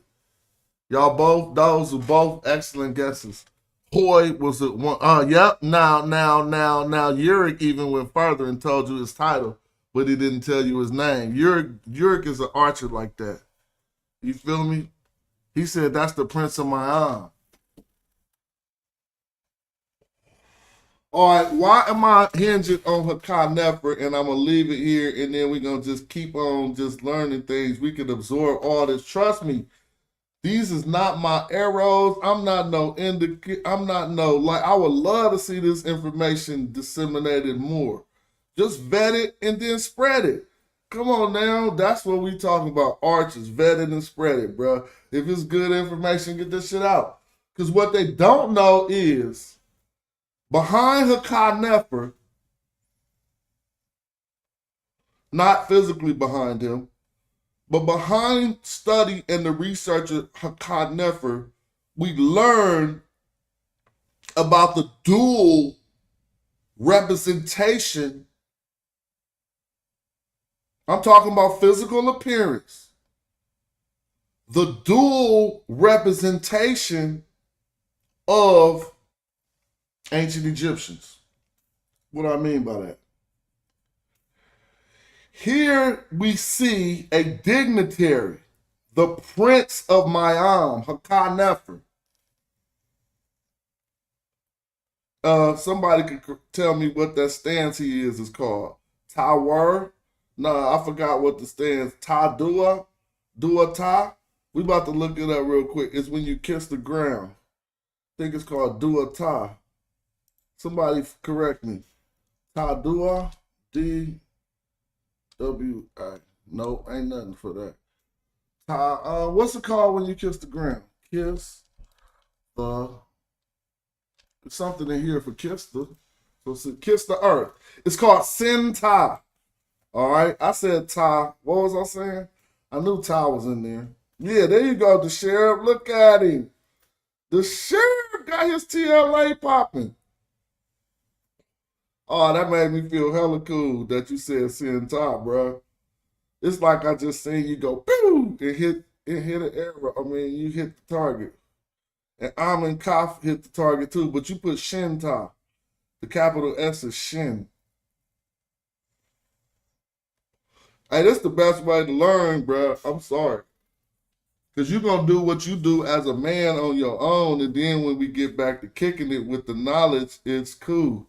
So the position he in is the Sin Ta, kissing the earth. That's an ancient, as you see, he's espousing the ancient Egyptian tradition. But the most key thing to know about him is the research of Hakan Nefer. It unravels everything anyone wants to say about having a dual representation of Mentuhotep II and Amos Nefertari. You know how they say, here go another picture of Nefertari where she ain't black. They ain't studied enough. They cannot reference and cannot speak on the dual representations of Hakan Nefer. You see, from the Egyptian perspective, we are in the tomb of Hoy, right? Nubian, and I put quotes on that because I argue that most of the viceroys of Kush, and I could prove that most of them were Nubians, but I can't prove all of them were. But if you want another trick to know if somebody a Nubian, if you research the name Nahi, Nessie, Nahesi, any of those NHSs is a Nahesi, Phineas, them all Nubians. So Nahi be popping up a lot as a name for, and Nessie as a name for viceroys of Kush. Now, when we look at the dual representation of Hakan Nefer, we got to learn something. First, we got an anomaly that you can't write off and say that this is Osirian tradition and he's painted black because of the Osirian. And I'm going to show that, yep. He's painted, that's Aneba, but we're going to get to that. He's painted black because of Osirian tradition because he's a divine monarch. No one argues that here. But realize this, we're in the tomb of Hoy, a person who inevitably wanted to be represented closer to the Egyptian officialdom, and I'm not even talking about, I'm talking about the official representation of what you call Egyptian. This is how Hoy is represented in his tomb. But Nefer, the one we're looking at on the screen, is represented with the traditional dark-skinned Nubian hue. Now let's look at it. Because look, this is Hoy. But he the viceroy of Kush. So he really a Nubian too, but he's not depicted as a Nubian. Now we're looking at his underling or somebody, the Prince of Mayam, bringing Inu tribute back for it to go to Tutankhamun, and we see him dark as a Nubian, dark as me. Now look, or darker than me. But now look, when we go to the tomb of Nefer, not the tomb of Hoy, who is another person representing Nefer. From the third person, he viewed Nefer as a Nubian, dark like this. When we go to the tomb of Nefer, we find a representation of Nefer in the standardized Egyptian representation. So what is that? What do you use? How do you use that? When you're debating these clowns that tell you Mentuhotep II, his black skin can be discredited and has nothing to do with his physical appearance because they have another image of him where he's light-skinned, and then they're going to go to Amos Nefertari and do the same thing. You're going to say out of all of the dual representations we find in Egypt, the only one that gives us an inclination of anything that's of what's going on is Nefer's.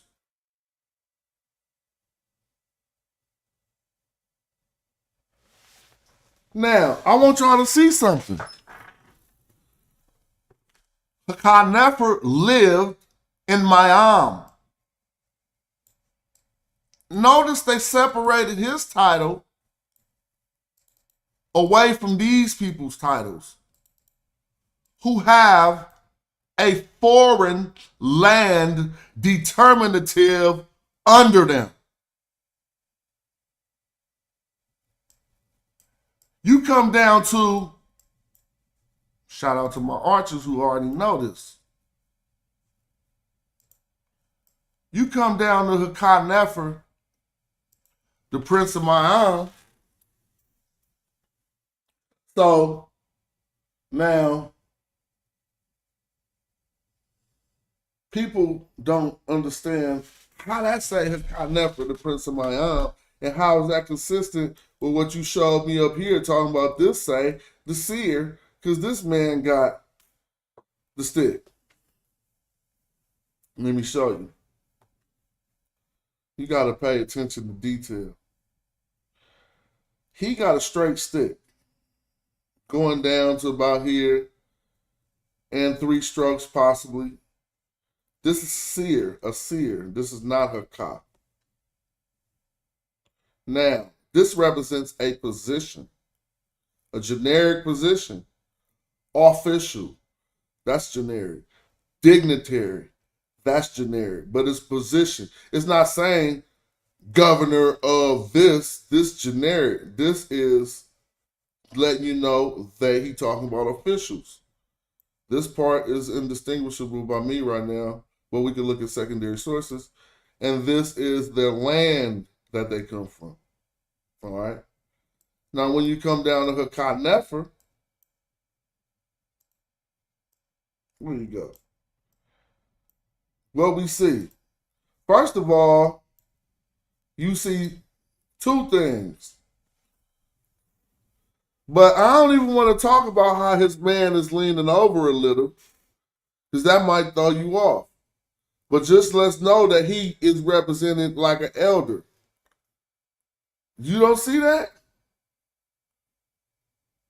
All right, we don't have to trip off that. You don't gotta pay attention to that detail.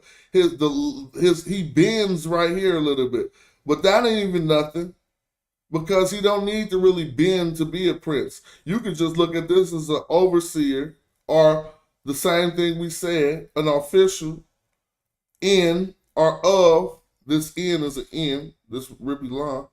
Now we got a me right here. This is me, I am. Me, Now, he ain't pluralized. There's no three strokes over him, under him. Now, his name bears the name of a ruler. You see this? There's another staff. Staff is Hakah. So let me show you. HQA.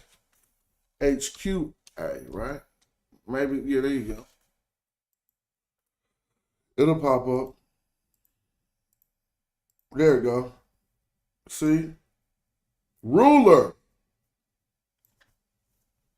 Now, just so you know, I'm not saying it's in a title position. Hold on one second.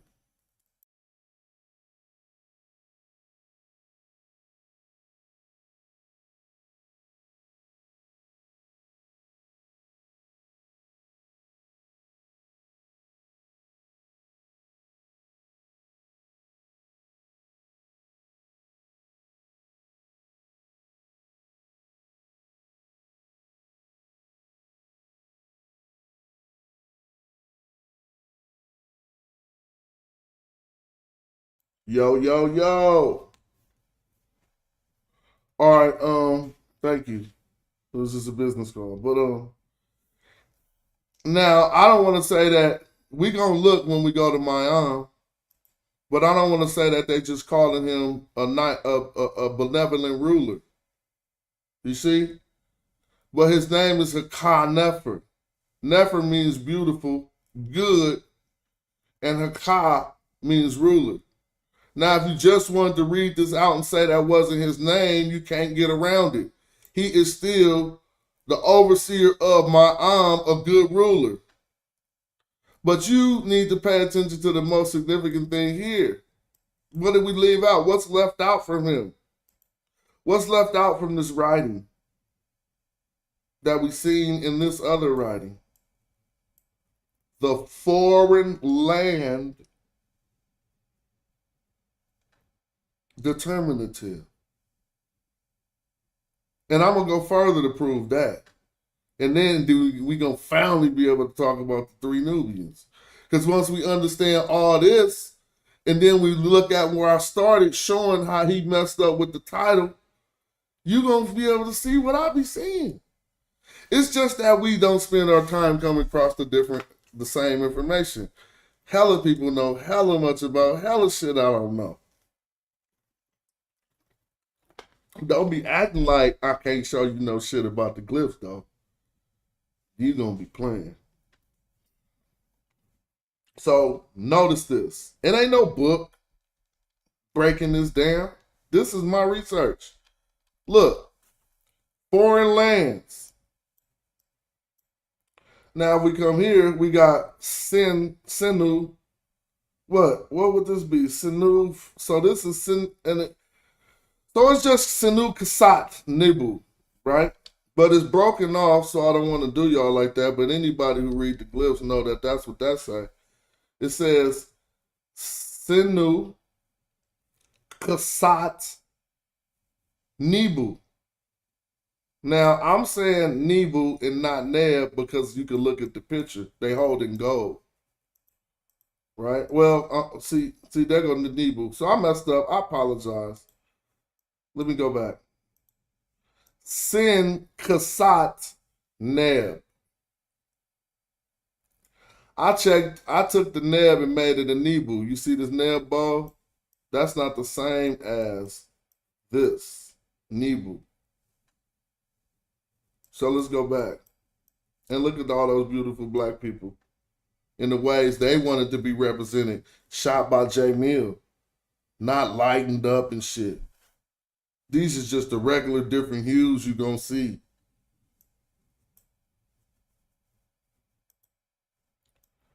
So what does this mean? I can't tell you. I can only tell you the part that's not broken off, because I don't know if there's more to this word sinu. Right?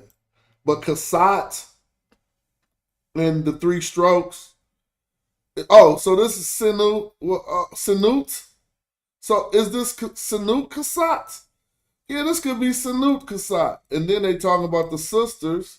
If this is sinut kasat, no, if this is sinut kasat Nebu, these is all the sisters of the foreign lands.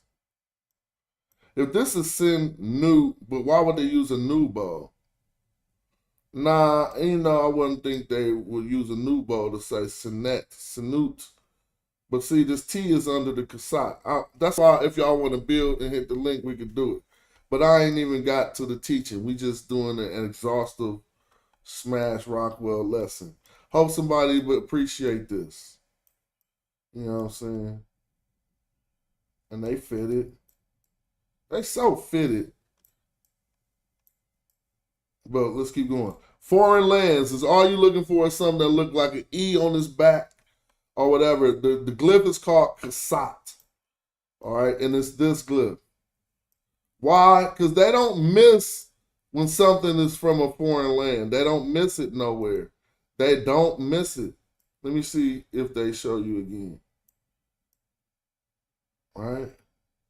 So if they don't miss it, then what's up with this black guy who's a good ruler who ain't from a foreign land? Well, if anything I'm saying is true, I should be able to corroborate that in another way. This is Hakah Nefer, the prince of Ma'am.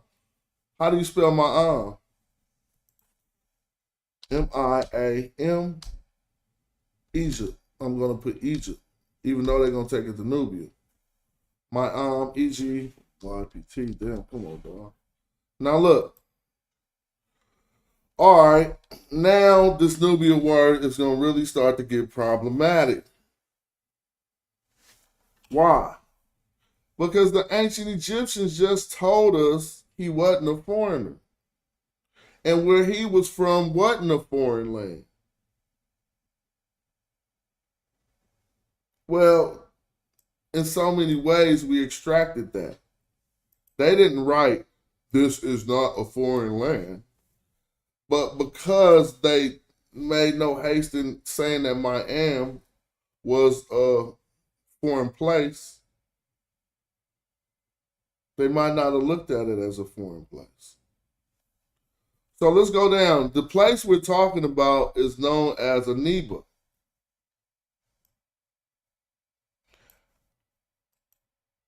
This picture is a tomb of pin nuts. Now this is something I want you to notice. And just like in Hakah Nefer's tomb, these are representations of traditional Nubians, but they are being represented in the stylized Egyptian tradition in a tomb far down by Aswan. This area was considered part of Egypt. You possibly don't see any, unless you look really closely and did some detail, you possibly don't see any elements that you would consider foreign to the ancient Egyptian as you peruse this. One of the better words than photograph. I couldn't think of one. Right? So it looks traditionally Egyptian. You don't know why? Because it was. It's only these people who have to separate the southern culture out of Egypt who tells us that this wasn't Egypt. Adiba is a village in Nubia. See? Now look, the place today is flooded by Lake Nasir. See, what they did was flooded all the foundational black areas to where you can't even do archaeology underwater. You probably can, but it's hard. So if we flood out all of the black areas that was Egyptian, not if we flood out, because that's just another element in their overall scheme to eventually first get water, first to control water, and second to deviously, because you could put you could put it in places that ain't even occupied. They flooded out homes of people in order to build that lake. They was arguing that they put it south more. But anyway, we see Aniba was a village in what they call Nubia, 230 kilometers south of Aswan. So 230 kilometers south of Aswan, in my analysis, and if we really arguing about Egypt, that was Egypt.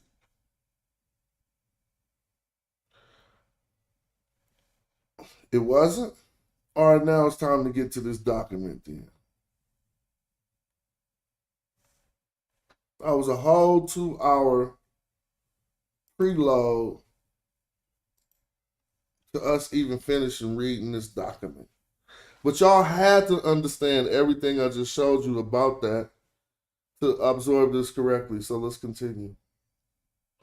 Also at that time, Lower Nubia, later known as Wawat, was fully occupied by a Nubian culture whose archaeology displays neither a shred of interest in Egyptian civilization nor the slightest inclination to submit to it. Let me just preface it to say, I just skipped back to the first intermediate period. When we was just looking over the Prince of Mayam, we was in about to, we was in the New Kingdom. All right. There are some Bibles and odds and ends, but nothing that is organized in the Egyptian way. For this reason, the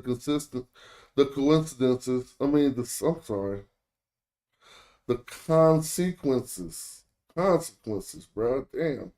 I said consequences. For this reason, the consequences of this seemingly inconsequential dynasty, family, for the seemingly inconsequential family, for our understanding of intercultural relations are severe. I read this part about the 3 rulers yesterday, and I'm just going to go over it briefly. It is Ka-Ra, known from the 15 inscriptions. He's the one, and it just tell you about his names. He had a small, now they say it is noted that his name is identical with the 18th dynasty king who had a small pyramid in Saqqara. The next one was named, what? Found directly behind one inscription of Ka-Ra is the Horus name of the second ruler, Gereg Tawifi. Gereg Tawifi. And the third one being Waj Kara. All right. Now, since I read that part, I want to jump down to what he's saying. And you notice yesterday we also read how he pointed out that this one was bold enough to call himself the Sa-Ra, the son of Ra, while he was just the real ultimate pharaoh. These are people in the areas that we call Nubia today that fought for the throne of Egypt during intermediate periods. Well, we're going to talk about it. It says the date of the dynasty.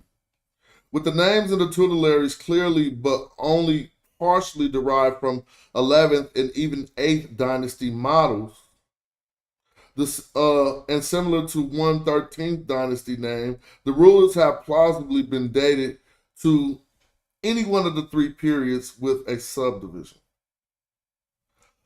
While mentioned by everyone who deals in detail with at least the earlier two phases, the names are now mentioned almost in passing, hardly more than a speed bump in the path of the Egyptian historical narrative, majestic monumental procession. Whatever status aus dem Stein means. Unfortunately, although shadowy, the mere existence of these kings has major implications for the history of any phase to which they might be assigned. Yeah, you know why? Because don't nobody want to acknowledge no black Nubian pharaohs at no time period besides the 25th dynasty. And I attribute their lack of importance in historical narratives to continued doubts about their date. Yeah, that's a good one. It says the problem needs to be solved, and I will illustrate the need with three hypothetical scenarios. I read these hypotheticals yesterday too, and you can read this document for yourself. Instead of reading all of it, let's just say in his conclusion, he stuck with the most plausible hypothetical to him was scenario 2A. So let's read it. This is how he supposed we fit these people into history. The dynasty dates to the time of troubles in the late dynasty 11. So again, don't think of dynasty as a time period, but he's saying that the time that family number 11 was having some troubles, they'll date to that time period. He says, as the 11th dynasty wound down, the overall parochial view of the dynasty created a renaissance in disorder. Okay. Dissonance, including officers, took flight to Nubia. So let's stop. See, he wants to say that these were some people who took flight to Nubia, because you don't want them to just be homegrown Nubians who say, you know what, I got a claim to the throne. So he says, dissonance officials, including officials, took flight to Nubia, a major source of military manpower, to establish a well-controlled dynasty that combined the vigor of the earlier 11th dynasty and a connection to the old late kingdom strength and order. Now, hypothetical 2A also has a 2B, and I think he just said he stuck with hypothetical 2. So let's read 2B too. The dynasty dates in the time of trouble surrounding the reign and death of Amenhotep I. It says the move of Itawi was traumatic for Thebes, and it engendered a renaissance. It engendered a resistance that ultimately led to the assassination of Amenemhat. Dissonance fled to Nubia, where the Nubians' connections to the 11th dynasty helped them to set up a kingdom. Okay. I ain't mad at that. The Nubian connection to the 11th dynasty. See, that's what we was talking about. Where the Nubian connections to the 11th dynasty helped them set up a kingdom. With security issues ranging from the walls of the ruler to various Libyan wars, the internal conflicts and exiles and Western Asia, described in the stories of Sinuway, the 12th dynasty was seriously threatened in many regions other than Nubia. It's so hard the way they teach it. You see, the 12th dynasty had rule over all Egypt. And if you didn't know that, you wouldn't understand what he's kind of saying. So they had threats in many regions other than Nubia. When the 12th dynasty finally crushed the resistance of these kings, it adopted its new policies of conquering and ruling Lower Nubia and reconciling distant refugees. In 2A and 2B scenarios, they could be combined. All right, so just know that that's how he reconciled these Nubian rulers. I don't necessarily reconcile these Nubian rulers in the same way. I don't need to read hypothetical 3 because once we get down to his conclusion, he throw that one out. But you can read it when you're reading the whole document. I'm just going to pick up from this, unfortunately. Unfortunately, the only link between Ka-Ka-Ra is proximity, and Zaba's attempt to use them to date his cartouche fails because there are too many Nubian inscriptions in Nubia made by who? Made by individuals in passing, almost as tags or graffiti. There is no logical connection between these highly diverse inscriptions, even though the Niyut sign in the Zaba inscription 150 is carved in much the same way as the sun disk of Ka-Ka-Ra. Unfortunately, the hieroglyphic paleography for Nubian inscriptions of this period is not clear. Did you hear that? I hope you didn't hear that. I hope you heard that. Unfortunately, the hieroglyphic paleography for Nubian inscriptions for this period is not clear, save for royal inscriptions at the cataract. Did you hear that, bro? So they can't even read, or they don't know how the Nubians was using the glyphs even all the way back in the 11th dynasty. Why is that significant? Because before the Meroitic script, we got the Nubians using the glyphs different. They was using the glyphs different in a way that Egyptologists can't read them. So they still was already doing that, but that's something to know. That's because people say they knew the glyphs better. Ask Strabo. Diodorus Siculus, Apart from the one similarity just noted, the inscriptions are really difficult to compare. Rock inscriptions from Lower Nubia are generally not published in detail, or I know they not, are generally not published in detail, or the publications are concentrated on more formal examples. At least one of this group, that of Ibn-Kitra at Medjay, is actually very well made and quite well formed. Unfortunately, when we attempt to compare the most elaborate feature, the great horse falcon, to y'all, man. So I keep slowing down. Because if he had a Horus falcon, then he was claiming to be a Horus king in the middle. They don't even tell us about these Nubians, bro. Come on, y'all. It's only us doing this work for us.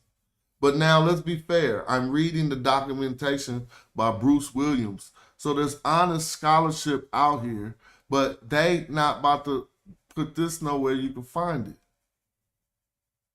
Unfortunately, when attempting to compare the most elaborate feature, the great Horus falcon, we find that it resembles the late 11th and 12th dynasty examples well enough and differs from the 12th dynasty, 13th dynasty, and Old Kingdom examples. Unfortunately, the falcon of Segersinti does not follow this trend, and the result is inconclusive. Segersinti is another Nubian king. Finally, we have the typology of the names of the tutelaries themselves. Kemp believes that because Neferhotep I's Horus name was Gureg Tawi, that Ibn Ra actually copied him, and that would date the dynasty to the late 13th? 10, 11, 12, 13. To the late 13th. But he's going to go against that. And it says, against that, however, are the facts that the golden horse name of Ka-Ra could be employed, or Kukara, whatever, could be empty and shown previously. And his personal name ring contains the title Son of Ra, which were both practices of the 11th, not repeated after the first reign, or so of the 12th. So the kings of the 12th dynasty didn't call themselves Sarah. Yes, they did. So let me understand what this means. However, all the facts of the golden horse's name of Kakaura could be empty. Okay. And his personal name ring contains the title Son of Ra, which are both practices of the... Okay, I got it. The throne name of both Kakara, Ini, and Suwaj Kara, and Segur Sinti are modeled on the 18th dynasty names. On the 8th dynasty names. I'm getting my readership up. On the 8th dynasty names, and influence that would be hard to support at a much temporal distance. All right, I'm chopping my reading up, so I'm getting ready to stop reading. But I gotta read something that's conclusive before I stop. Hold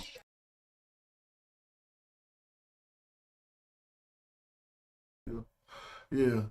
And so I want to skip down to some of the things that he says. Huh? Oh. Let me see. Names of letters. All right, well, hold on. I gotta go on and get down to this. He's basically going, this is where I gotta go to.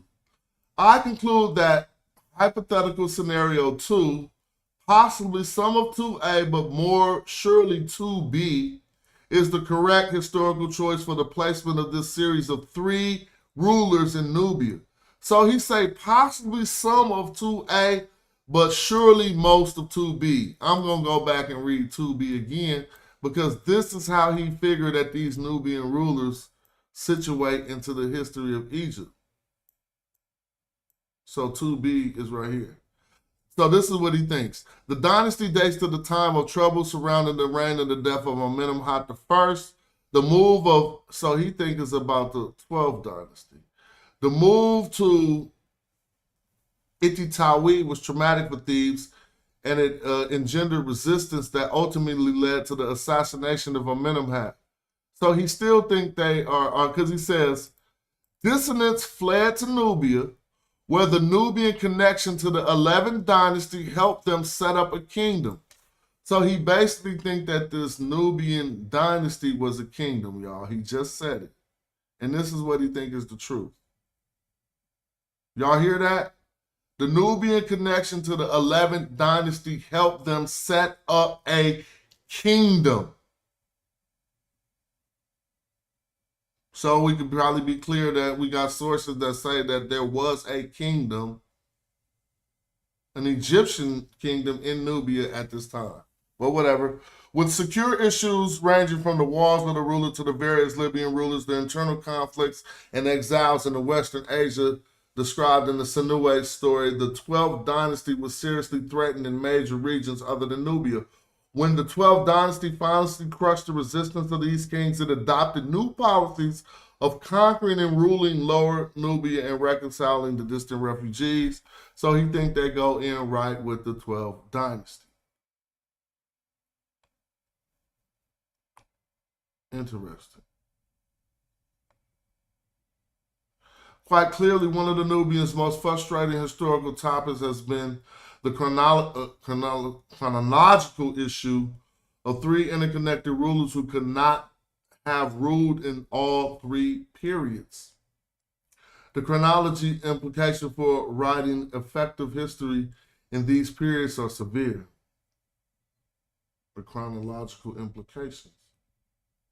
Writers on the subject has used several methods of assigning dates. Some methods are more robust than others, and we should briefly evaluate each different they rely on. So I just wanted to show you that the scholarship of this time calls, not of this time, of today, the new modern object is calling these three rulers of a kingdom in the time period when ancient Egypt was in an immediate period.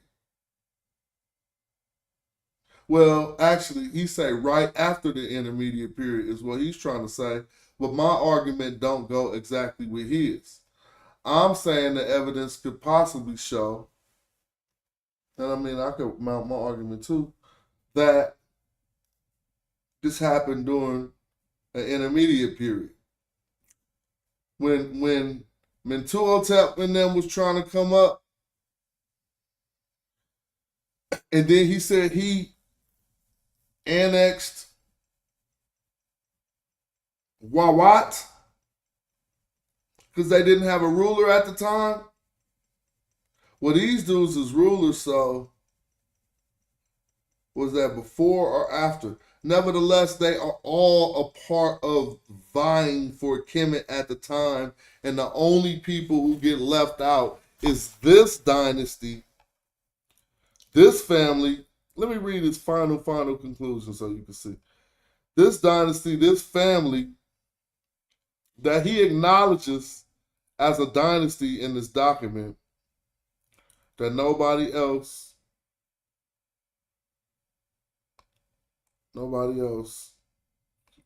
acknowledges.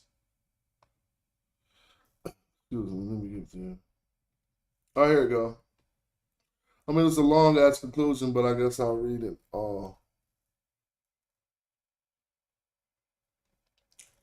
All right.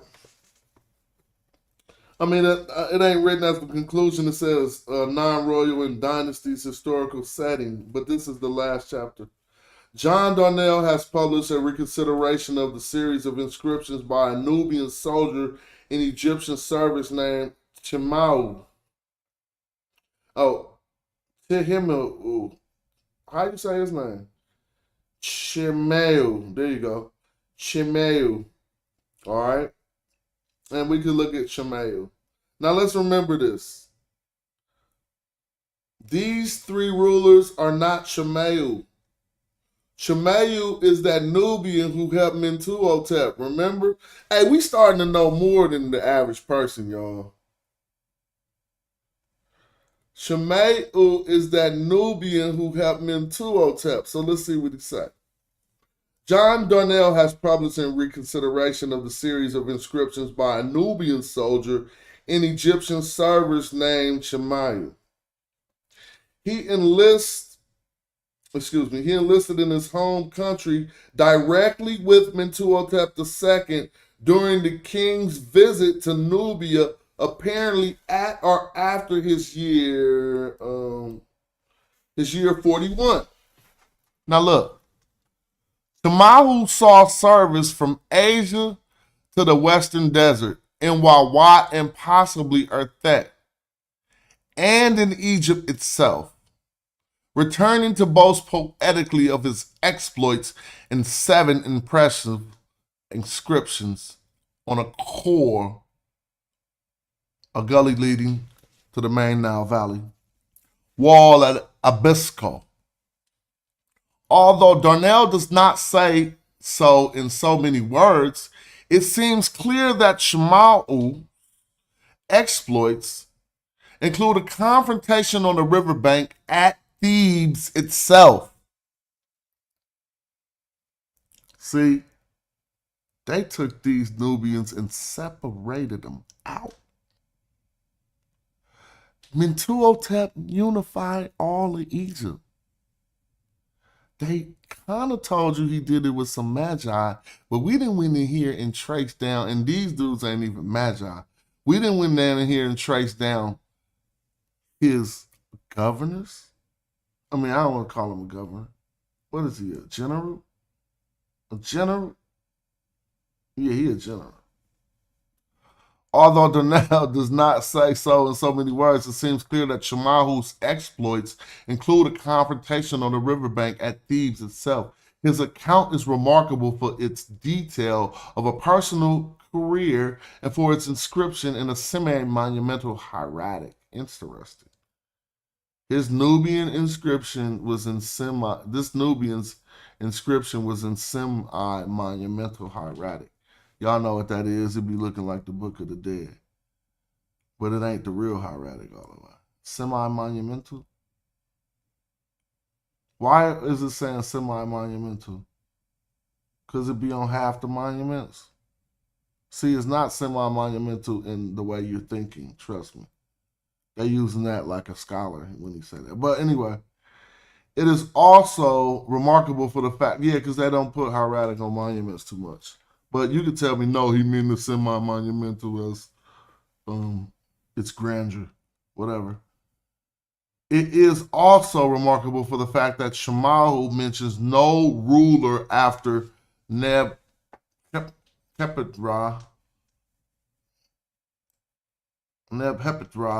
nor does he indicate his own rank. Darnell believes that this soldier had so he's a soldier there. But he had a tomb, dog. He ain't no average soldier. Darnell believes that this soldier had a long career of service before returning home, a credible conclusion considering the amount of activity he saw. If his career lasted 25 years, then his inscription date to the time of Amenhotep I and the Nubian dynasty under discussion. So he's saying, so you got to think about all this, dude. It's a lot that he's saying. Because if we know that Mentuhotep went down and included Wawat as part of Egypt, then he would have had to encounter these kings or come across these Nubian kings, because this is Chamahu's lived in the same time period. Well, let's keep going. What is a Nubian troop doing with such fluent literacy unless he had a scribe in tow? Can y'all answer that question? What is a Nubian trooper doing with such fluent literacy unless he had a scribe in tow? Why did he bother to put an inscription in this obelisk core far from the scene of glory, where the local people could not read it? Is he busting their head?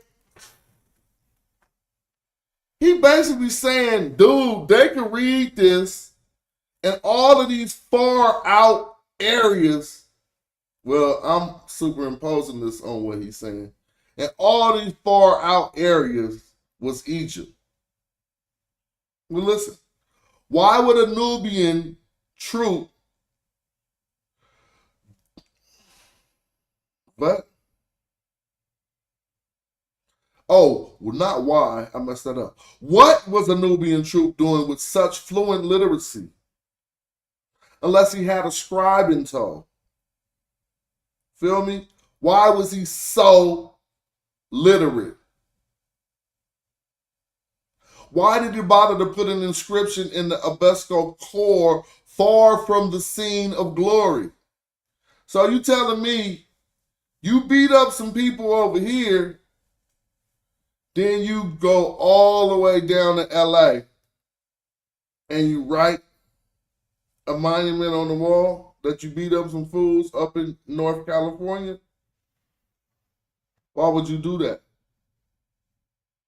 And then what if you was writing in a language that the people of LA couldn't even read? Why would you write an inscription for people in rock and stone, lithograph an inscription for people who couldn't read it? But let him do it with his logic. He might do better than me. He says, why did he bother to put an inscription in this obelisk core far from the scene of glory, where the local people could not read it? Was this audience not the court in Nubia? Whose side was he on? See? If Nubia is different than Egypt, right? And he was with this fake Nubia nationality that y'all talking about, then why is he writing all this Egyptian stuff all on the walls? Wouldn't his Nubian homies been hella mad? They said, whose side was he on? Had he really spent his military years as a ranker, or did he, as it appears, rise to become a commander with the staff? Did he not then inscribe his story to support a claim to return home with his unit after the Theban affair as a supporter of the heirs of the 11th dynasty in Nubia? So now they're even thinking that Shama'u, hold on, bro, it be deep. Scholarship be like a soap opera. Because the scholar is questioning, listen to this, did he not then inscribe his story to support a claim to return home with his unit after the Theban affair as a supporter of the heirs of the 11th dynasty in Nubia? So we saying he came home to say and wrote this all over the walls to let people know that he was down with Mentuhotep and them? The spirit ancestor of such a professional warrior called, and I'm going to mess that name up dearly, called Leone and Gata Malati, or Sir John Hackwood. The spiritual ancestor of such professional warriors as, who is this person? This warrior. I got to learn about that warrior. Just Google everything. I mean, not just Google it, but don't let nothing just sneak past you.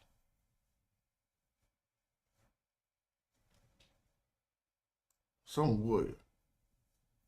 So he was giving them props, or then he was going to say the other dude must have the other dude.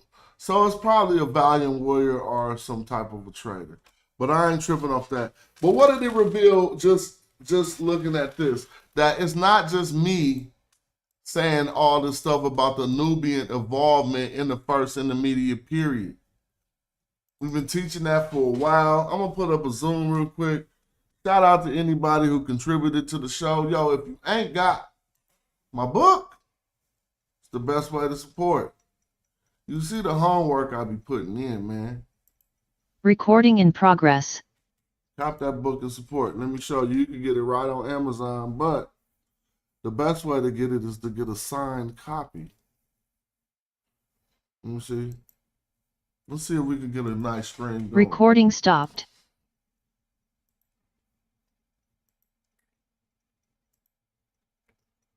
And if you want to buy me a coffee, feel free to hit the Cash App. It's all good. You hit the whatever. It's all good. And thanks for the support. Let me see. One of y'all grab me that coffee. Y'all be the man. Here you go.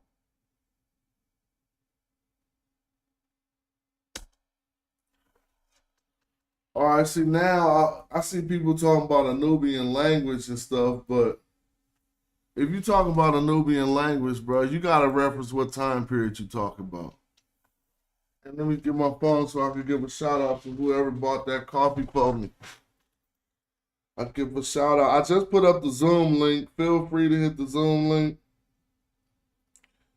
And I need to say some shout outs to some people already, some of the last people supporting the show. CDT and JB. Shout out to y'all. Because that CDT came through last night. Like, yeah, thanks for supporting the show.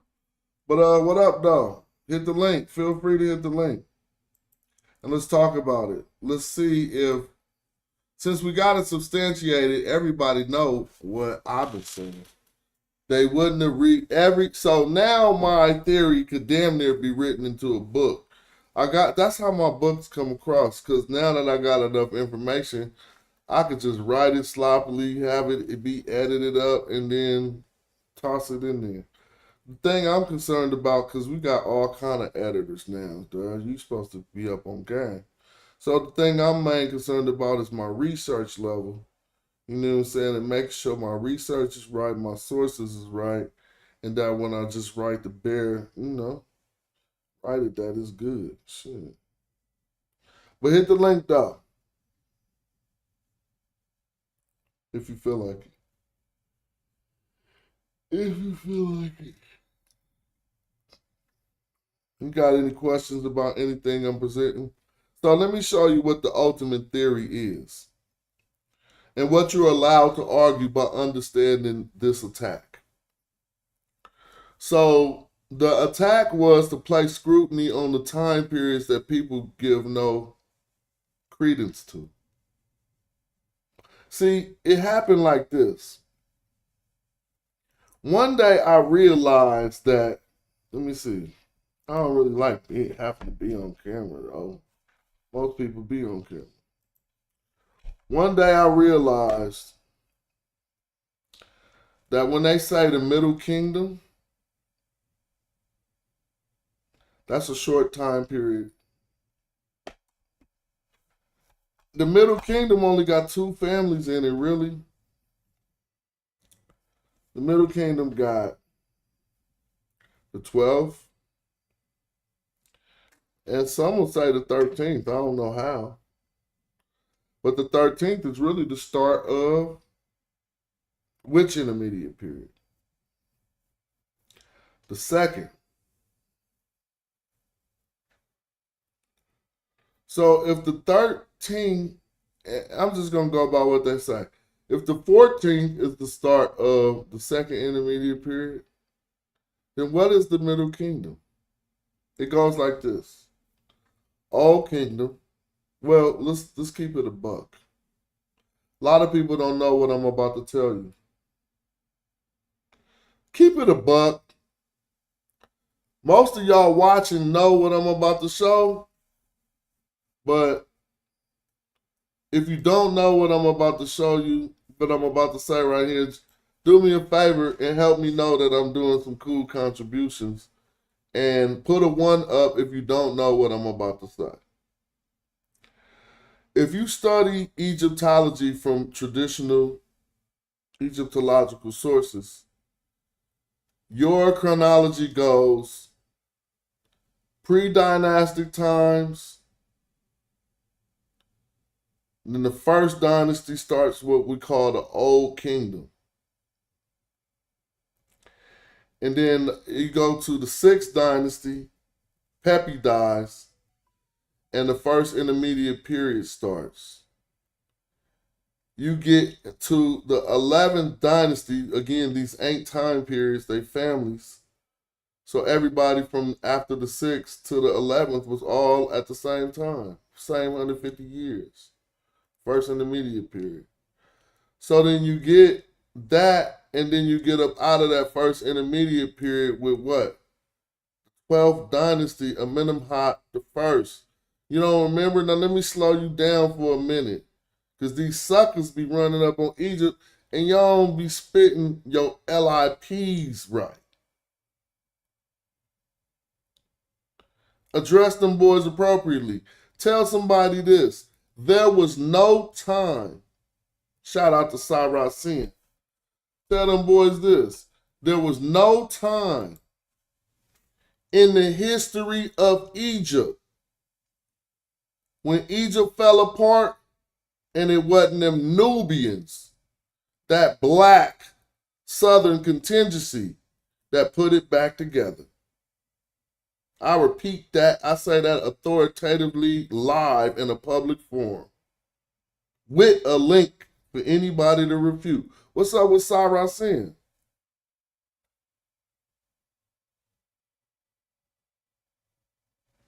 You on mute? I mean, you ain't on mute, but I can't hear you. Hello? Yeah, Can you hear? I hear you now. What's up with it? Yeah, we finna clean them up today. I got something that's finna corroborate everything. Hold on, just give me a second. Okay, that's what's up. Yeah, so now we know they don't want to acknowledge these African kingdoms that was so big and so good and so plentiful that every time Egypt needed some help, where did it go? Let me ask you a question, and I dare you to answer this question wrong. Egyptology will mislead you enough to be able to believe that you can answer this question the wrong way. Do you think militarily the Egyptians could fuck with the Nubians? Uh-oh. That's a question. You might want to say, yes, they did. They prevailed. They raided. But first of all, let's understand this, and let me rephrase the question. Because some of them Nubians they was beating up wasn't the military groups. They wasn't the weaponized groups. You feel me? So now, do you think the Egyptian army could run up on the Medjay Nubians? Of course not. I like that answer. There will be some overlap if I say Egyptians versus Nubians. Indeed, I could tell you one Egyptian text where they say they brought back 17,000 Nubians. We ain't got no accuracy on that, and the way that it's written, we can't even tell how they came back. It's only one sentence. He could have brought them back like homeboys, but it said he brought back 17,000 Nubians. That's on one rock inscription, and it's the only sentence. It's Seneferu.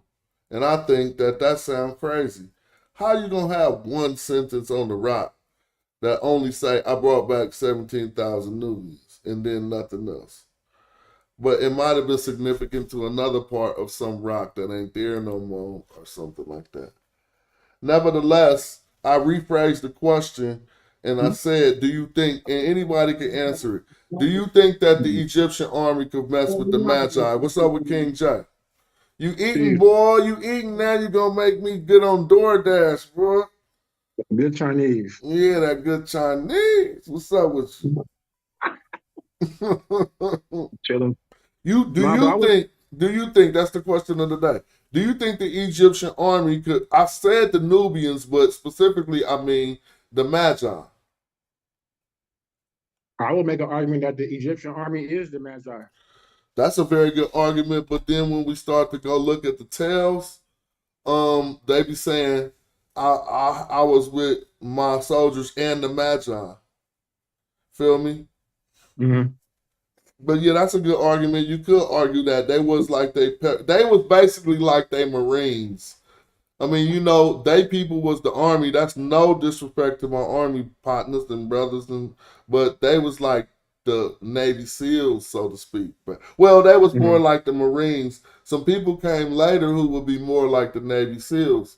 They would be called the Medjay. But we could talk about that later too. Mm-hmm. Because the only person who sunned the Medjay was Ramses. He sat him. He put some people closer to him.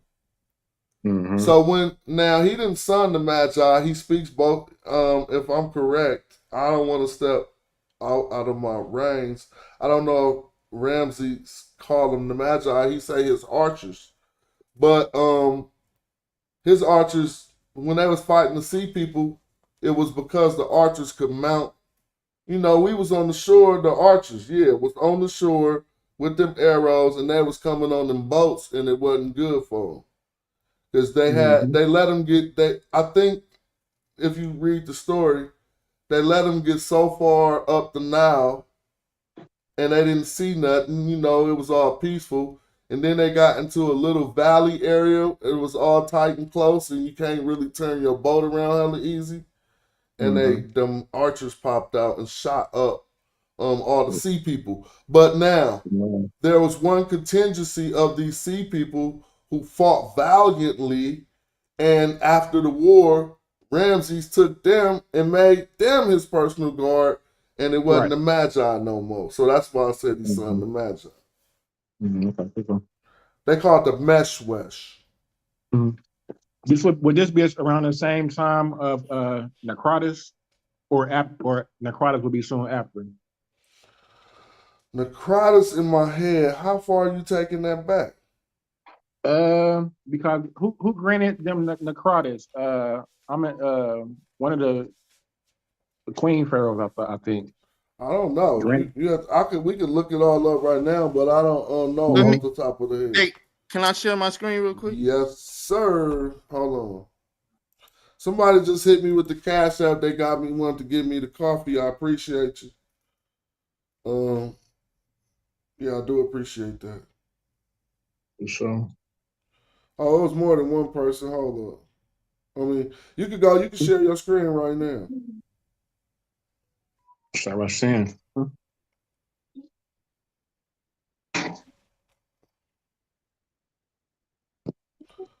Oh no, that was the same person twice. Shout Can out you to see you. it?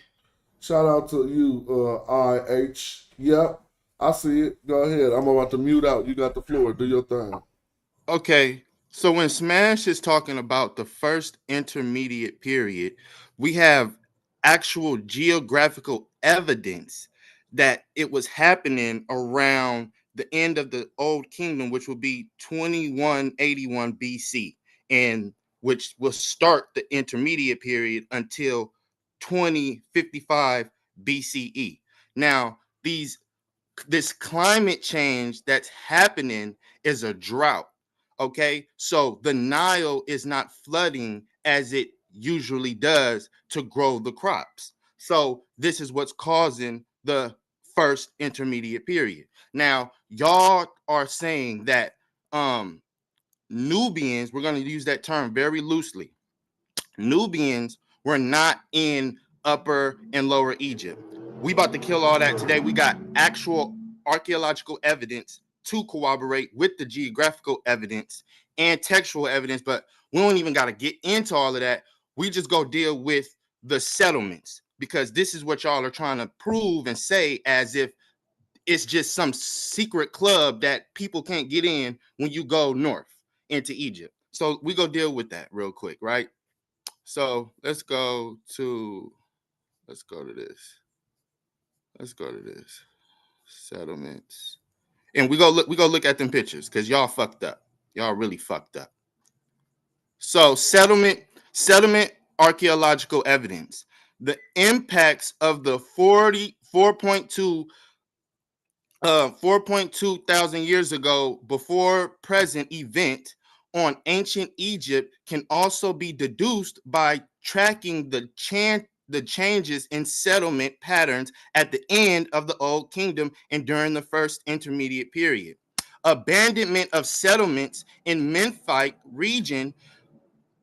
Memphis was the earliest administrative center of the politically unified state of Egypt. The ancient city of Memphis served as the capital of Egypt during the whole Old Kingdom.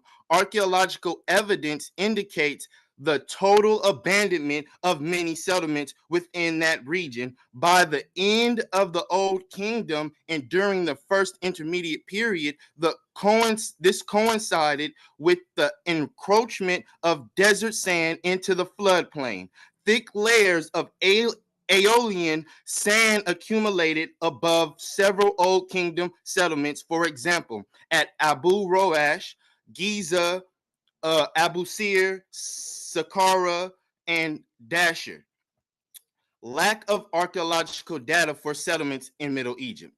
There is very little archaeological data for settlements in Middle Egypt during the first intermediate period. It is very significant that the site of Zawiyat Sultan slash Zawiyat el Mitten near Minya, which was an important administrative site and contained substantial settlement during the Old Kingdom, shows little evidence of habitation during the first intermediate period, perhaps due to the invasion of Dunes.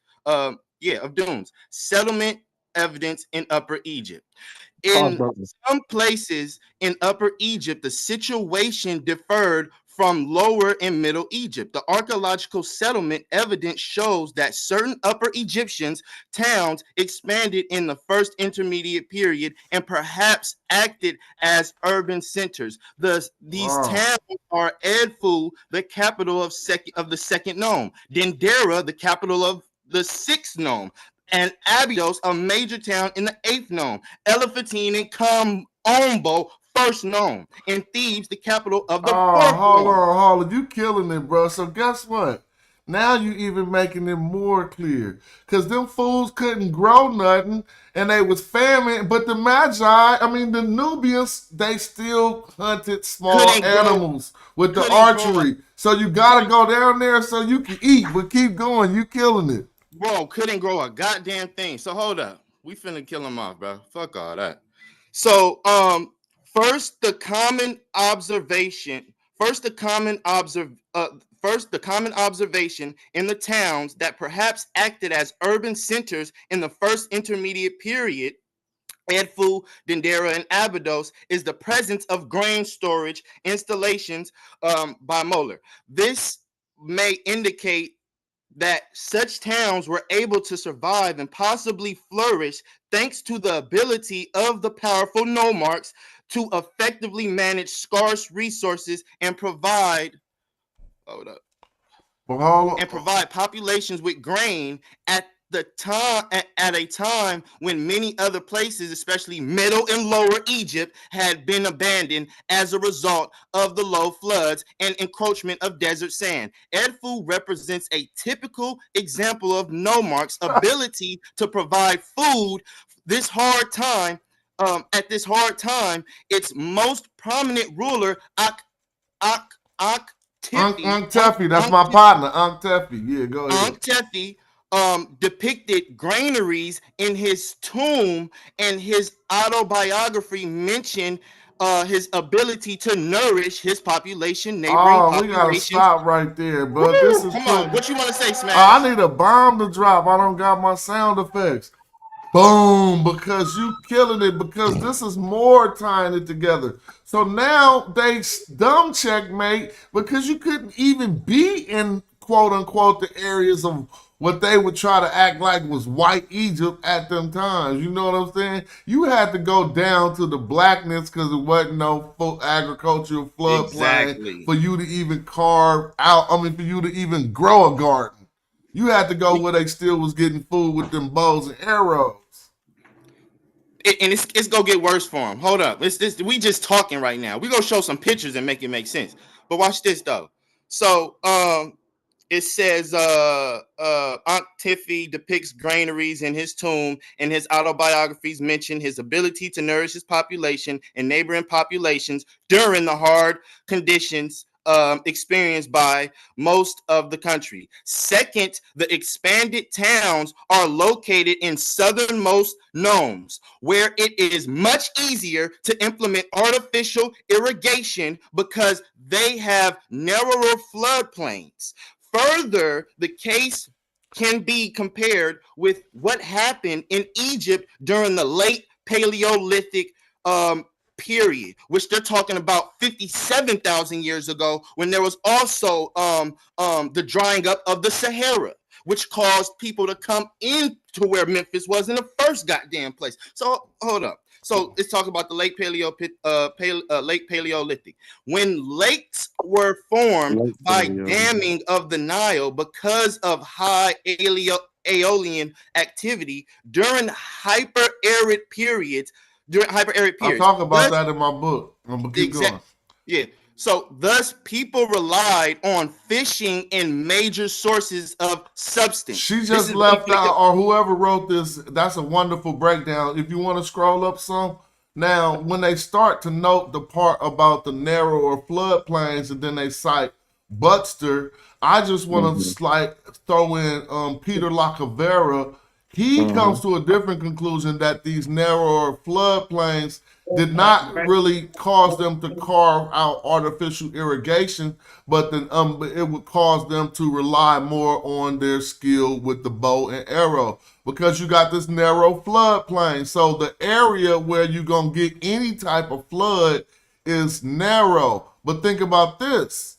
We talking about a time of famine and drought anyway. So if you already had a narrow floodplain, then what is the probability of you being able to carve out some artificial irrigation if it's drought already? So the floodplain don't got water in it. So her theory of carving out the artificial irrigation doesn't stand up as much as we know the Nubians to be those who hunted with the bow, and so much so they developed so much skill with it, they became the police. So I'm just saying this is all 100 and solid, but just that theory right there, I think they could have went with Lacavera's theory where he say this narrow floodplain caused them to be more skillful with the archery. Mm-hmm. Okay.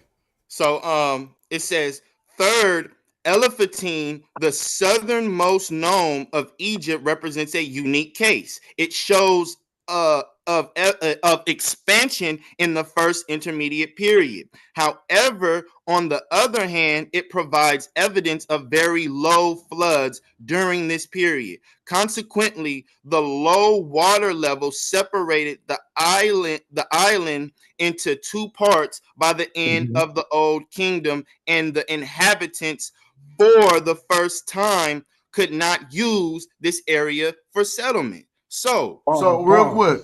Real quick. So that part was talking about Elephantini though, right? Or Elephantine. Yeah, Elephantine. But also I'm thinking is that not referring to closer like the third cataract, second? That's way too far down. Elephantini is still above that the first a little bit above.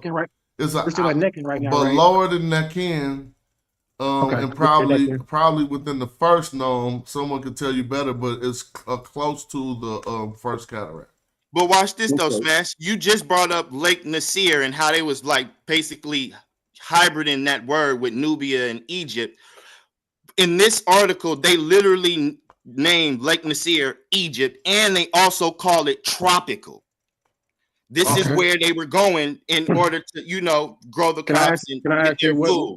Can I ask you what's the point that you're trying to establish with this? I know it's about Nubians and he made hella points with this.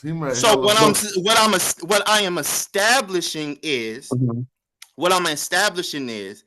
that these Nubians, which I'm using the term loosely, in the first intermediate period, we have evidence of what you would call a Nubian in Egypt, and they are ruling, and you have other populations that are in the higher cataracts or in the higher nomes, and they are coming down further south. So this, if you don't really understand, I don't know how. I'm asking the what point you're establishing, because I don't think this was never into contention. No. But this is all supporting with everything I was showing on the show. I was just arguing how it was this Nubian power during these first intermediate periods that they did not like to talk about, and he's bringing in the geological reasons to why that could have happened, why they could have been so powerful down south while everybody else was famished. And they were able to date it, at the end of the 6th dynasty. So at the end of the 6th dynasty, this is when it's all around there. Yeah. What are you talking about? He said at the end of the 6th dynasty, and you said Kerma is all around there. Don't just be saying stuff. He talking about a time period, not a location. He said the end of the 6th dynasty. And Kerma ain't around there. Kerma below the 5th cataract, way down there. Listen, hold on, bro, because you're going off a track. It says abandonment settlements of Memphite region. Memphis was the earliest administrative center. Hold on. Memphis was the earliest administrative center, politically unified state of Egypt. The ancient city of Memphis served as the capital for Egypt during the whole Old Kingdom. Archaeological evidence indicates that the total abandonment of many settlements with that region by the end of the Old Kingdom and during the first intermediate period. This coincides with the encroachment of desert sand unto the floodplain. Thicker thick layers of Aeolian sand accumulated above several old kingdom settlements. For example, and they give you all the names right here: Abu Roash, Giza, Abu Sir, Sakar, and Dasher. Where did those people go? They went further south into the lower Nomes. Brother, what are you talking about? What are you, brother? What are you talking about? I'm gonna show you. I'm gonna show you. Hey, just let him cook. He cooking. You messing it up, King Jay. Just bring your questions when he finished, because he is cooking. Just let him cook and save your questions. So we are talking about a time where you're going to get a drought. At the sixth dynasty, in the sixth dynasty, it wasn't a drought until basically the end, when you get into the first intermediate period. All right. So go. Keep going. Keep going. I'm gonna pull up some nilometer data while you do that. So watch this, right? So they told you where they settled, right? In order to you be able to get food and grow food, right? Okay. So let's deal with it. Let's deal with it. We finna deal with it. Question. Are you familiar with Beni Hassan? What about it? The Beni Hassan mural? What about it? No, man. Why you keep interrupting him? He teaching like he presenting something. Well, he's not teaching, but he there's so much wrong with everything he just said. How is archaeological evidence wrong? How is he not even refuting you because you reading the document. So he basically think the scholar wrong. But Eddie K, just have some decorum and let him finish his presentation and then come in with your stuff. You ain't got to cut him every sentence. I'll ask you a question real quick. Just say no when he asks you that. We are talking about where the old kingdom had to go and move to in order to survive. Okay, what we're going to see is evidence of what you call a Nubian. Okay, I don't call him Nubian. Calm down. I don't use Greek terminology. All right, but just let him finish the presentation, Eddie K, please, bro. You don't even got to talk. Okay, so let's look at this. Okay, so it says desert hunting scenes, tomb of Muruka at Saqqara, 6th dynasty. So the drought isn't happening yet. Look at the look at the tomb, right? You can see. I just mentioned Beni Hassan. You see that's what you're looking at right now. Calm down. You need to chill out. You need to chill out because I don't even know your contention. You're just asking questions. Do you not see Beni Hassan? I'm gonna need you to chill. I just mentioned it. I'm just telling you. One thing I noticed, bro, every time you get on a panel, you always talk about Beni Hassan, bro. Like, I'm gonna need you to just chill. Just chill. So if you look at this right here, right, you see that there's still shrubs and things that are growing. Okay, this is the 6th dynasty. Okay, now you get to the next one. It says Tomb of Ibi Iker at Asut. First intermediate period. Okay, now look at this. Okay, do you see any shrubs depicted in this? But guess what we do see? We see an archer.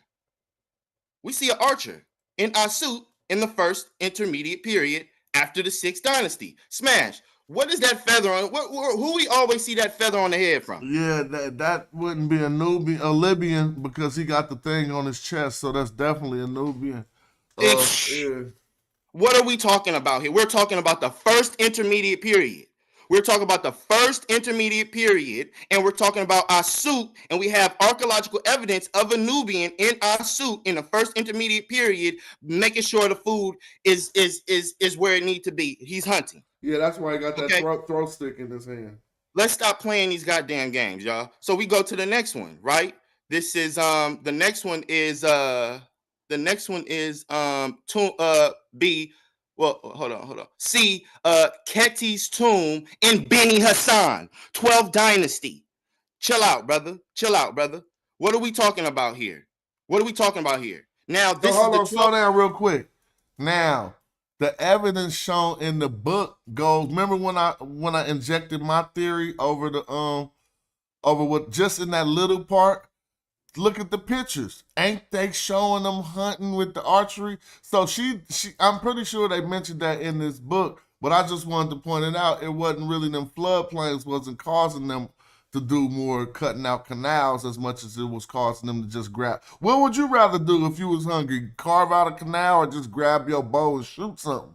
Well, yeah, Exactly. there you go. You got it. Go. Exactly. So now we're looking at the 12th dynasty. This is basically after the drought. So now we're starting to see shrubs and things growing in the ground again. But they're still hunting though. You know what I'm saying? Because it was just the drought. So we're talking about Nubians here. We are talking what you would call a Nubian. This is what we're talking about, and they're in the north. They're in the higher gnomes, dealing with the drought, the first intermediate period. Okay, this corroborates with everything Smash has been saying from that source. Everything. So, and it's so funny with this source that they want to call Egypt tropical, and y'all try to use northern climate that will constitute someone's genetics as Egypt and Egyptian, and what constitutes your genetics in the north are not synonymous. Okay, you cannot equate genetics that you get in the north to what an Egyptian is. That is stupid. So I'm gonna stop right there. Bill's cooking. There you go, Eddie K. Now you got I'm on mute. Now, King J, you got the floor. See, now it's your turn to say how bad that was or whatever. I didn't have anything to say. I was just wondering what was the context, because he's reading all this information. So it was like he was reading it like he was just like some information that was new to him that he discovered. So well, it was new to me, definitely. Oh well, you knew about all that already. I've always known about if he was talking about the Nubian presence in Lower and Upper Egypt, I've always known about that. Man, he talking about so much more this than show. that. Listen, hold on. This show is not about you. First of all, we are clearing up when people say that Nubians were not ruling or even in the north. We have evidence, and I'm showing that, and I'm corroborating it with what Smash has already said, and you're sitting here asking, what is this about? It's hard to talk because brother, you're screaming instead of talking. I thought we were just having dialogue, brother. We're not preaching. It's not like you're preaching a sermon. Like, calm down. I'm eating Chinese food, chilling, sipping wine. Relax. You ain't finished that Chinese yet. You screaming? No, I couldn't. I couldn't. That boy still eating. You making me hungry. Brother, you've been interrupting me since I started reading the source. Nah, so I'm not gonna listen. Hold on. And you've been cutting me off, and you've been doing a lot. I'm not finna play with you on here. What do you want? What do you want? Yeah, because we could be building if you wasn't disrupting us, because we was making some progress. So with what he just showed, look, think about what he just showed. He just showed evidence that everything in the north. First, he showed evidence of two things, but I'm extracting what was most relevant to what I was thinking about. First, so I'm gonna show you both things. He first showed us that everything in Middle Egypt and Northern Egypt was mildewing or going bad at the time of the beginning of the first intermediate period, the end of the Old Kingdom. That's significant to show textual evidence towards that. He also showed us that you can see, as just like Antefi stated in the document he read, that Nubians was the ones feeding people at that time. Then he showed a vignette of it. How could I extract all of this information from what I just seen and you didn't extract any of that? All I'm saying was that I already knew all of that. That's what I'm saying. Like I said, that's why I'm like, it's just he was reading it like it was new information. But again, he already said it ain't about you. It's 74 people watching in the chat. So what about other people? Like, that's fair. But that's why I just asked him what was, and it's like he got offensive when I asked the question. Because you're not in these group chats. You're not defending this African culture.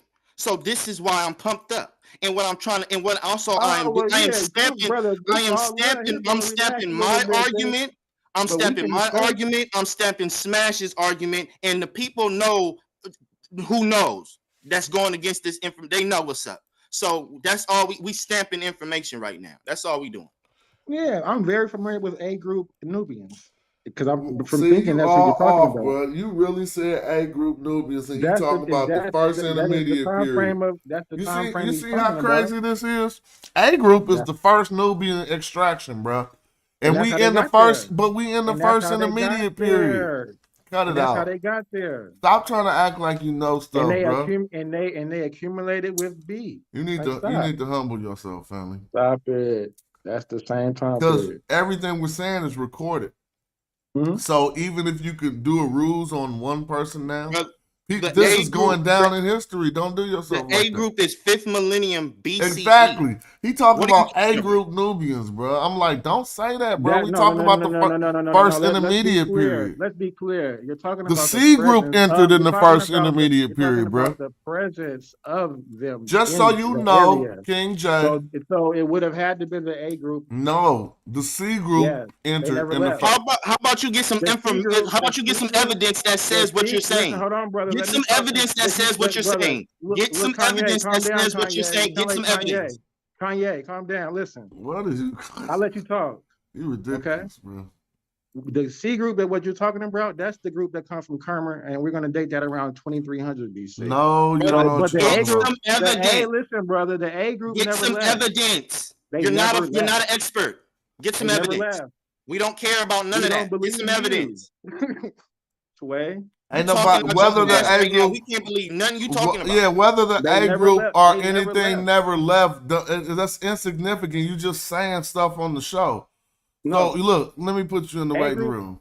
Yeah, say what you gotta say in the waiting room. Go ahead, say it right now, Eddie. Cause can't nobody hear you. I don't like to use the machines to control the set, but go on and finish saying what you gotta say. Why can't nobody hear you? The A group is the first Nubian extraction. He just pulled it up and said going back to 5th millennium BC. We talking about the after the Old Kingdom in the first intermediate period. We down to like 2200 or something. How close are we to 2200? Is it 2250? It's actually 2100 and all the way to the 2055. Exactly. So I'm gonna put you back in, Eddie, but I'm like, dog, say that to the people in the waiting room because we don't need to hear it. Let me see. Hold on.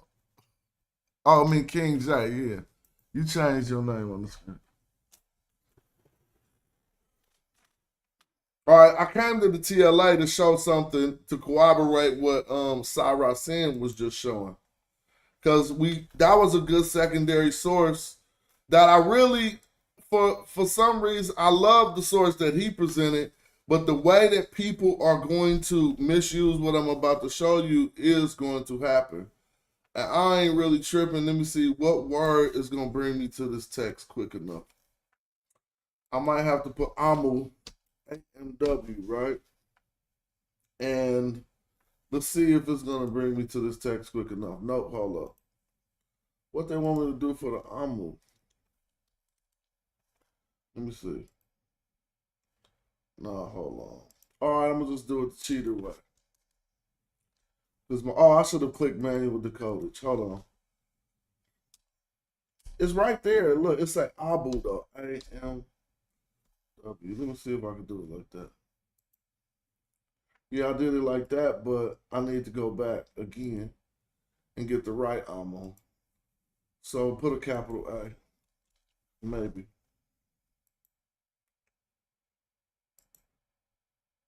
Is it gonna come? All right, no, I'm messing up, so let me just make this quick. I'm just going to put Asiatics. Now, what I'm about to pull up is a text card. I know y'all know this text, Eddie K, so don't beat me up because you know it already. We doing a show showing people all kind of sources in one location. So I put Asiatics right there. I'm going to click this, and it's going to take me to that AMU word that I was trying. Oh, I should have just put and not the mu. Okay, Now, there's 100 attestations to Asiatics right here, and this one is empty, and it's 7 for that one. So I'm going to click this one only because this is the way that I know how to get to a particular text that's going to give us some, it's going to attest to what the brother was just showing. But I didn't see, now let me say why it hits me with haste. Because in what I previously taught and still am able to maintain is that the story ain't necessarily true. But from what Cyrus Sin just showed us, I will have to revisit whether I'm going to teach that like that, because it appears that there is a lot of truth to the story that I'm about to show us. And if anybody understand it already, it is called the Admonitions, what is it? Of Ipuwer. I forgot the word they use, but it ain't one that I use rarely. Something of Ipuwer. The Admonitions are basically, it is a story of a guy named Ipuwer, a great tale. Now, what they won't tell you in the story is the way that I consider that it might not be a real story is because of the name of the main character of the story.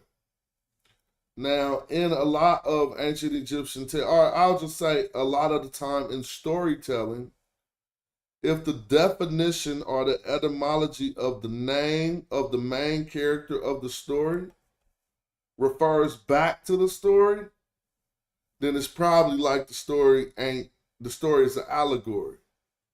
Like if Moses' name actually supposedly meant one who brought together the Hebrews, then how could, well, that wasn't a good analogy, because they could have said that still could have been his name.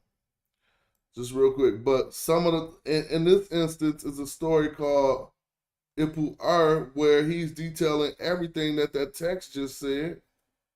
And I'm not finding it right now. I thought I would find it by looking up the word Asiatics.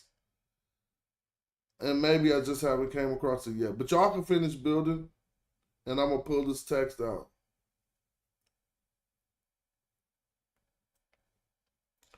Is y'all able to come off mute? Let me see. Yep. Oh, okay, yeah. Just making sure. Yeah. So, the evidence is there. Okay. These people had to turn to certain agriculture methods in order to get their food right. And what you see is they are going south in order to find that fertile land, or even people who can help grow these crops the right way. And we're talking about people who are sedentary farmers. Sedentary farming deals with fixed land. So at this time, the land would have had to be fixed in order for them to grow crops on it.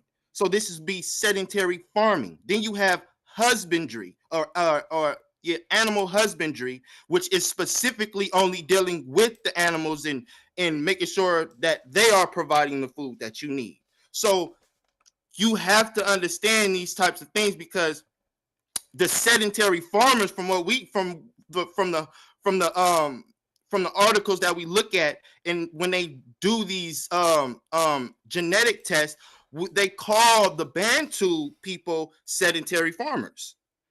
They're sedentary farmers. So we got to make this shit make sense, bro. Like, this shit got to make sense, bro. Y'all be saying stuff and it don't, like, y'all don't even be having nothing corroborating with what y'all saying. Facts.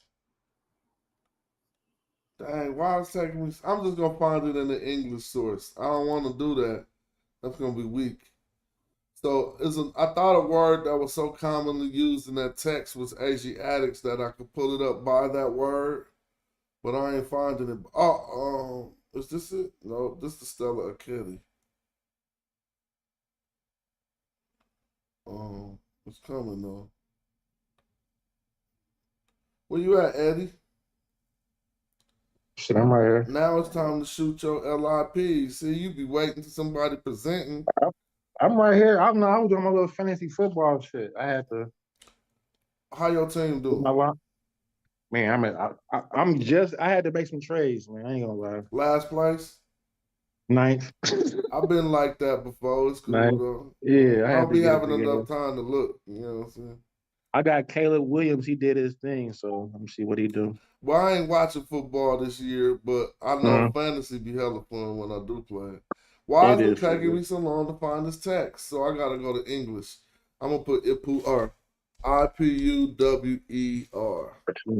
and go Ipuwer papyrus right here. Now we kind of gonna go to a PDF, so hopefully we could get some glyphs. Let's see if there's some place that might have some glyphs. Right here. The Admonitions. Well, I still ain't on that. Say the admonitions. Okay, damn. I can't read. What's this word right here? Somebody say that's admonitions, so I can keep going.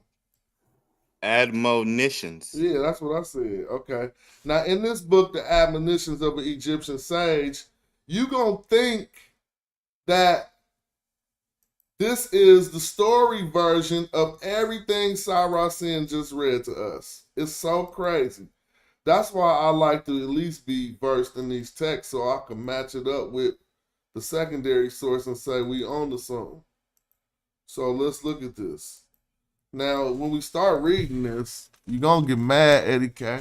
Let me see how long. Let me see. So first he's going to show us it in the hieratic form, right? And some of us would think that we would address this wrong. This needs to be turned to the right and read from right to left. So we ain't really, but he's just showing the papyri. But then we'll be able to look at how they redo it, and then we will look over some of these translations. I just want to read some of, well, let's see what page the translation is on.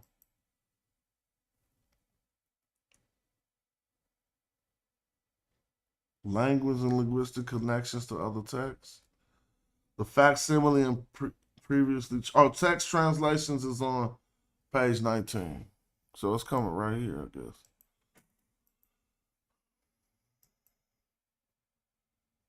So, y'all, I acknowledge you. I mean, I would encourage you to, if you enter, I know you've seen this before. I think we even talked about it, Saracen. But if you re-examine this text after looking at that text, you might come to some different conclusions.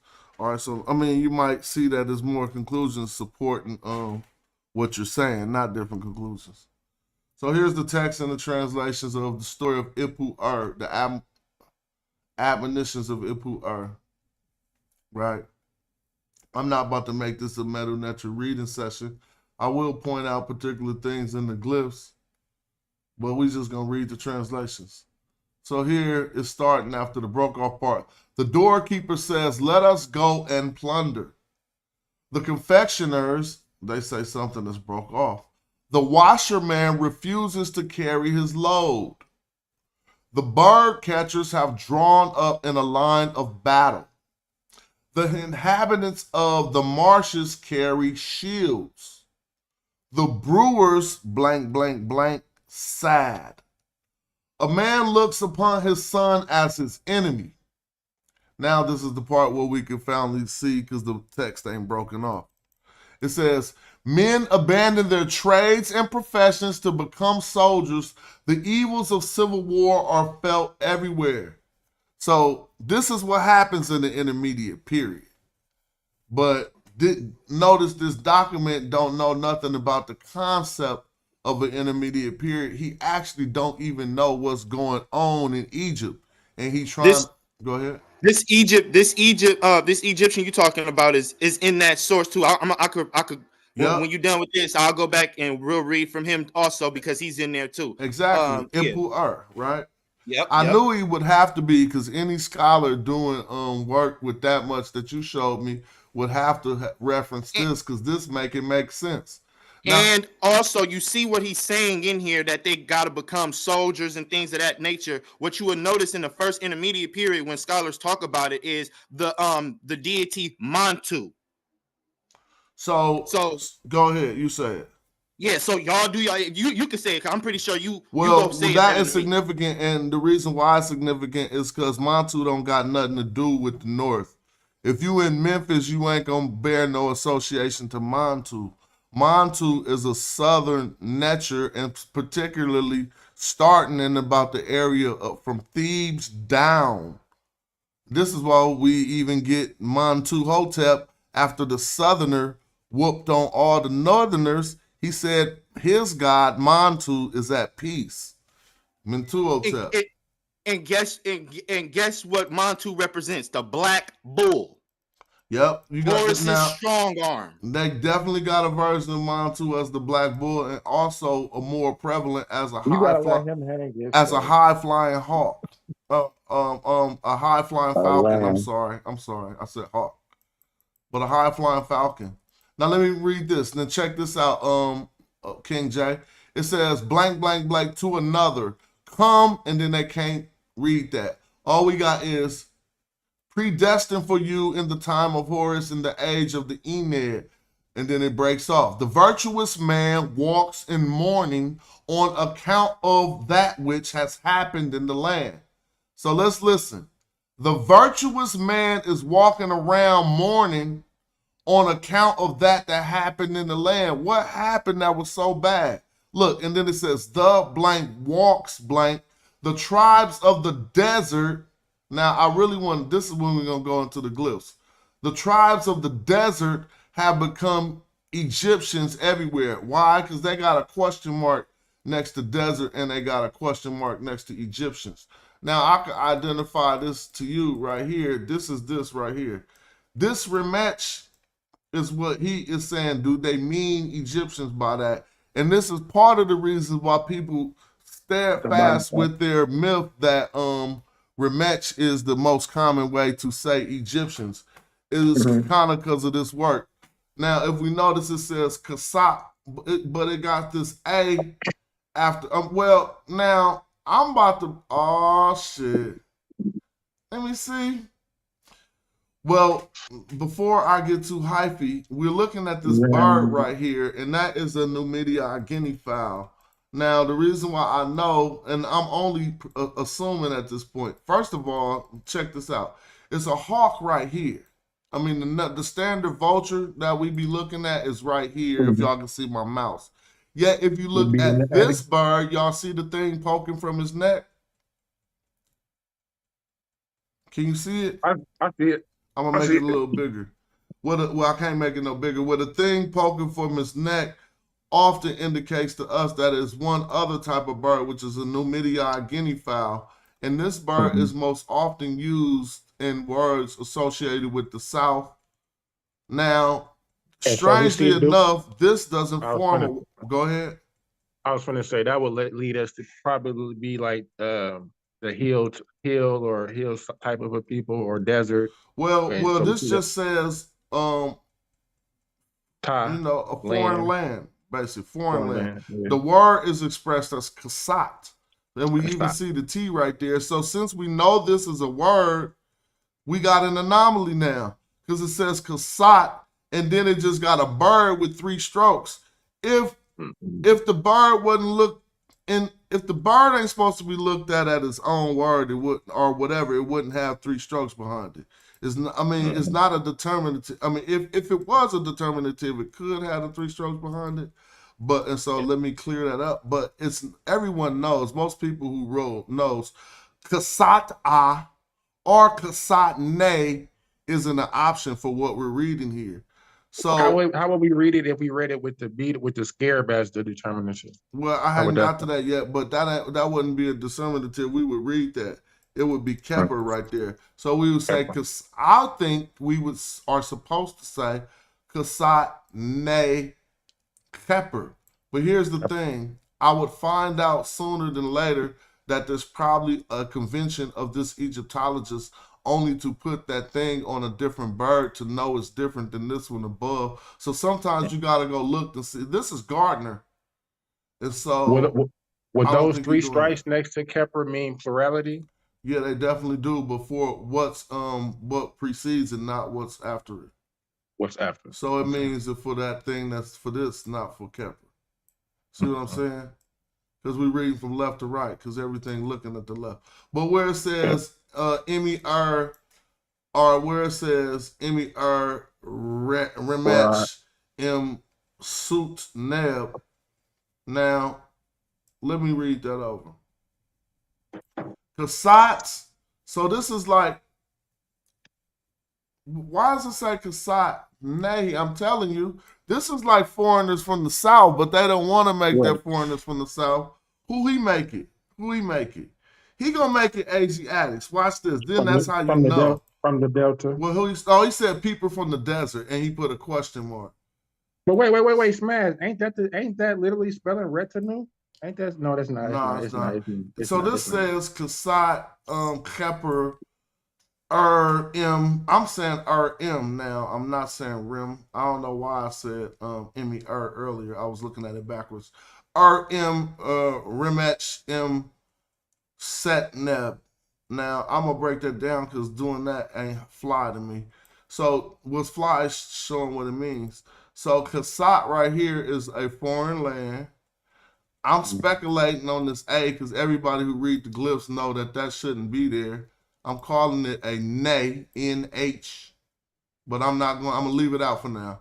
Kasat, something plural, they say people of the desert land. Now this is you're gonna either read this Kepper as a few multiple things, but right now it's either gonna be an occurrence, right? Something happening. Right? Either it's to happen or it's going to be transformation or change. Now, let me ask you a question. Can you see this dictionary when I put it up? Yeah. You see the dictionary right there? Yeah. I'm going to put happen, H-A-P-P-E-N. You're going to see a beetle. That's a different type of occurrence. Eventually, you'll see there you go. You see it? Mm-hmm. So if something, and this just spells out the name of the beetle, but you don't always have to spell it out. This spells Kepper. But if you see that beetle and it's used in a sentence, you either gonna think, is they talking about something changing or transforming? And if not, they're talking about something occurring. Okay, and so it occurred. If this is people of the desert, what happened? 2, this is, now, when you see an R, R like this, it's directional, I should say. So this this conjunction R, think of a location or a place a lot of the times after that. If I pull up an R in the desert in the dictionary just like I did, it'll say the same thing. It's gonna be like 2, but it might say 2 people. Let's see. Well, there you go. Hold on. It do say 2 right here, but that's not the one we're looking for. And I won't be able to show everything in the dictionary because this is just an R. All right, there you go. You see the R for 2, even though they got a B right there, you still see it say 2 or into if you see it in the form of preposition. Well, this is a cryptic use of it. That's why the B is indicating it. Everybody ain't basically supposed to know that it's cryptic. But, I mean, the European who made this dictionary know it, so we could know it. But let's see, but the ancient Egyptian didn't intend for everybody to render that the same way. Anyway, 2, it's still an R, 2, act concerning, more than. But what we should know is that it sometimes mean like to a location or something. Anyway, we got the RM. So now, if this says the tribes of the desert have become Egyptians, just note that we already indicated the desert, so he must be saying that this got to do with the tribes. Now, so it occurred, huh? So if that was it occurred, the tribes of the desert, 2M, this is just like being in. It's not Rim. So, and now this is the people. So are you at where Iwi? The place. This says a lot different than what they say it say. So Smash, stop right there. Go to where it says come, and it does ... Oh, let me see. Oh yeah, come ... Right there where your mouse was. Yeah, right where your mouse was at. So on is that where we see the feet, the 2 feet inside the parentheses with the ... That's Iwi. You pronounce that Iwi or? Hold on. So that's an Au Shim. That's an Au Shim. You talking about this right here? Yeah, but right there. That's Au Shim. And then after that, what is that? The feet? How would we pronounce the feet? So the walking Oh no, dead. this is the feet. Yeah, the feet is the any, I-N-I, I would say. Some you could just put two I's and don't have to put the N. But a lot of the times it'll be a new ball on the top and it'll be any. That's to bring something. To come ain't any. So this is just two I's. E-E. Two I's. How you pronounce two I's? I mean, you know. But let's look at this right here. So this is what this really say. I mean, the translation is good, but I'm doing a literal. So this is something about foreign lands. This is something about an occurrence. I left out that middle bird. Now this is if this is two, and then an M, we got by, and then next we got people, and then we got of, and then we got a place, and then we got everywhere. So it is like something occurred that, desert, now he put the people. So he just like desert birds are occurring, it occurred that desert birds are people in this place. So that's why he put that people up there, because desert birds don't make no sense. Kasat is a foreign land, you know, like you could mean the desert. And this has to be Nay. I'm talking about, man, they talking about Nubians right here. Some desert nomads. Yeah. But anyway, it occurred that they had these people a place. Can I read that? Let me now, see. I'm going to show you all these words in the say? dictionary so Right people there. won't think I'm making it up. What you say? Can I try to read that right there? You can read whatever. Go ahead. Where you starting at? Right there with the RM. Is this was that RM? So you would want to start that one right here, but go right ahead. Go ahead. RM, keep going. So it's RMM. So that remet, we pronounce that as remet. No, so that's the problem. That R and that M stand independently. Like I never see two conjunctions. They are conjunctions, but it shouldn't be two of them following each other like that. So a compliment, so that's not okay, yeah. So but it shouldn't be rim. It is an R and an M, not the word rim, because they could have just put it on top of. They could have. That's not the word rim. I would say it's an R and an M. That's what I'm trying to was wondering. Was that the name of the people? I'm about to put rim in the dictionary now that you suggested it. A R and M. That's not. So it's a fish into wheat. So yeah, they definitely not talking. That's not that.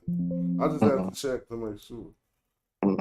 But if you look at it and you keep going, so this saying something occurred about the desert, and it say people of place everywhere. But he says the desert have become Egyptians everywhere. You see what I'm saying? And that don't mean that's not bad. I wouldn't say it's bad because Remich could means Egyptians. You feel me? But anyway, I got caught up with that. What I'm trying to keep showing is what Sarah Sin brought forth was all the way solid. Because it's gonna show exactly what he's saying. He gonna be like, Egyptians got up out of here, ain't no food, but and basically this book is really good because he break down every line. So here it goes. The admirable conjecture, Kasat, with this nay right here, is due to Seth. See, I told you. He say that is, look, did y'all hear what he said? The admirable conjecture. So when we be like, that's conjecture. He just saying, I admire your little conjecture, but this ain't right. I knew something was wrong when I was reading it. Because he said the admirable conjecture of Kasat Nehi is due to Seth. Seth is Kurt Seth. For the confusion of the Kasat and, this straight three lines, that is another determinative, on 3:1. It says, Egypt has fallen a prey to foreign invaders. It says, foreign invaders who have taken from a root and who have taken a firm root in the land that they may be said to have become Egyptians. So that is what he is saying that line that we just translated mean. Now look at this. True Egyptians are nowhere to be found. Now let me first say, goddamn, this beat the brakes off the modern Egyptians, bro. This text right here put handlebars, because we can even show that in some say the 11th or some say earlier dynasty, that they was already saying real Egyptians you can't even find them no more. It's all these other people here. But this is just a prelude to when it get down to what he's saying. Now, true Egyptians are nowhere to be found. They conversely have become foreigners. So the real Egyptians went someplace, right? Rematch Egyptians, real men in distinction to barbarians, is well known from the scene of Seth the Seti the First, and we always go over that scene. Now let's start looking at these other texts, because look, this is tripping me out. After he said you can't find Egyptians no more, he started talking about how these other people got pale faces. But since it is a broken off text, you can't form no conclusion. So listen how the next line comes in. Forsooth, the face is pale. Ha! Now, how they gonna say that, dog? Right after saying you can't find real Egyptians nowhere. Dude, you can't make this shit up. Boy, I need this source after we done. I got this just for you, because it's making everything you showing perfect. Now, while it says, which the ancestor had foretold. So hold on, it says, forsooth, whatever that means. Behold, the face is pale. Then it's hella blanks. And all we get next is which the ancestors have foretold. Come on, man. You trying to tell me you don't know what them blanks is in there? He like, behold, man, they got pale ass face. And somebody told us before that this shit was gonna happen. Because what they're talking about, I can't stamp it, bro. I'm just going off of what I've researched and the evidence. Mm-hmm. What I feel like they're talking about is the same drought that took place 57,000 years ago, which would have been like the end of the far. That's too far. You messed that up. 57,000? 57,000 years ago. You mean 100? You mean 100? No, I'm sorry. Yeah, I'm tripping. I'm like, what? Yeah, I'm way tripping. I'm tripping. 5,700 years ago, when that drought happened, that was around the end of Nakata 1, beginning of Nakata 2. But you out of the time. You pushed it out the time period because we don't got no writing to account for from that time period. If you going back to Nakata, he couldn't have wrote this because the Metal Netter wasn't this well developed to tell a complete story like this in them time periods. Well, what I'm saying is, I'm saying like somewhat of an oral tradition, some type of story was passed down from the last drought. That could be true. That could be true, but listen to how he's speaking. It's as if he's standing in the moment. And we're going to get to where he's saying more stuff that leads to exactly to what you was just saying. But if you look at the perspective of the author, it ain't like he telling a tale of, it's kind of like he's saying, look what's happening around us at this moment. And we'll get there. Okay. I'm just trying to skip nothing. It says, forsooth, blank, the land is full of Confederates. So let's slow that down. Because the land being full of Confederates is like an intermediate period, right? See? A Confederate ain't one or two little people. That's a whole group that can fight against another group. So he said, forsooth, the land is full of Confederate. A man goes out to plow with his shield. So you can't even garden without taking a gat and a shield. Now, I'm just going to keep going because next he's about to be talking about the famine. Forsooth, the meek say the man who is face is like him who sees all broke up. But they keep getting on how people face look, bruh. I'm like, what's up with this part? All right, forsooth, there it go again.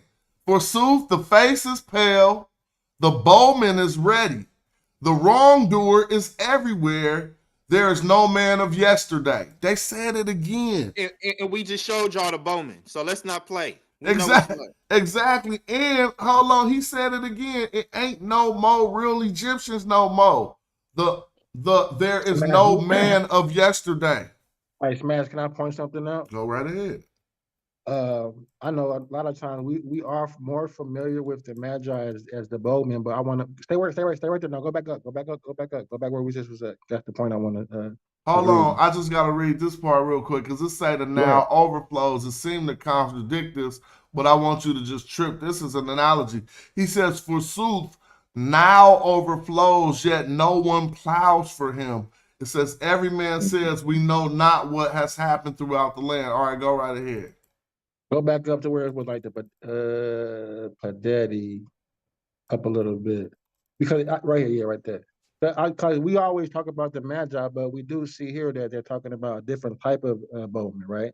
With the Padeti as a but tribe. that's not like a particular. That's just generic. So basically, it's like this. It worked like this. Remember when you put a Y at the end, you turn a word into one who is that word.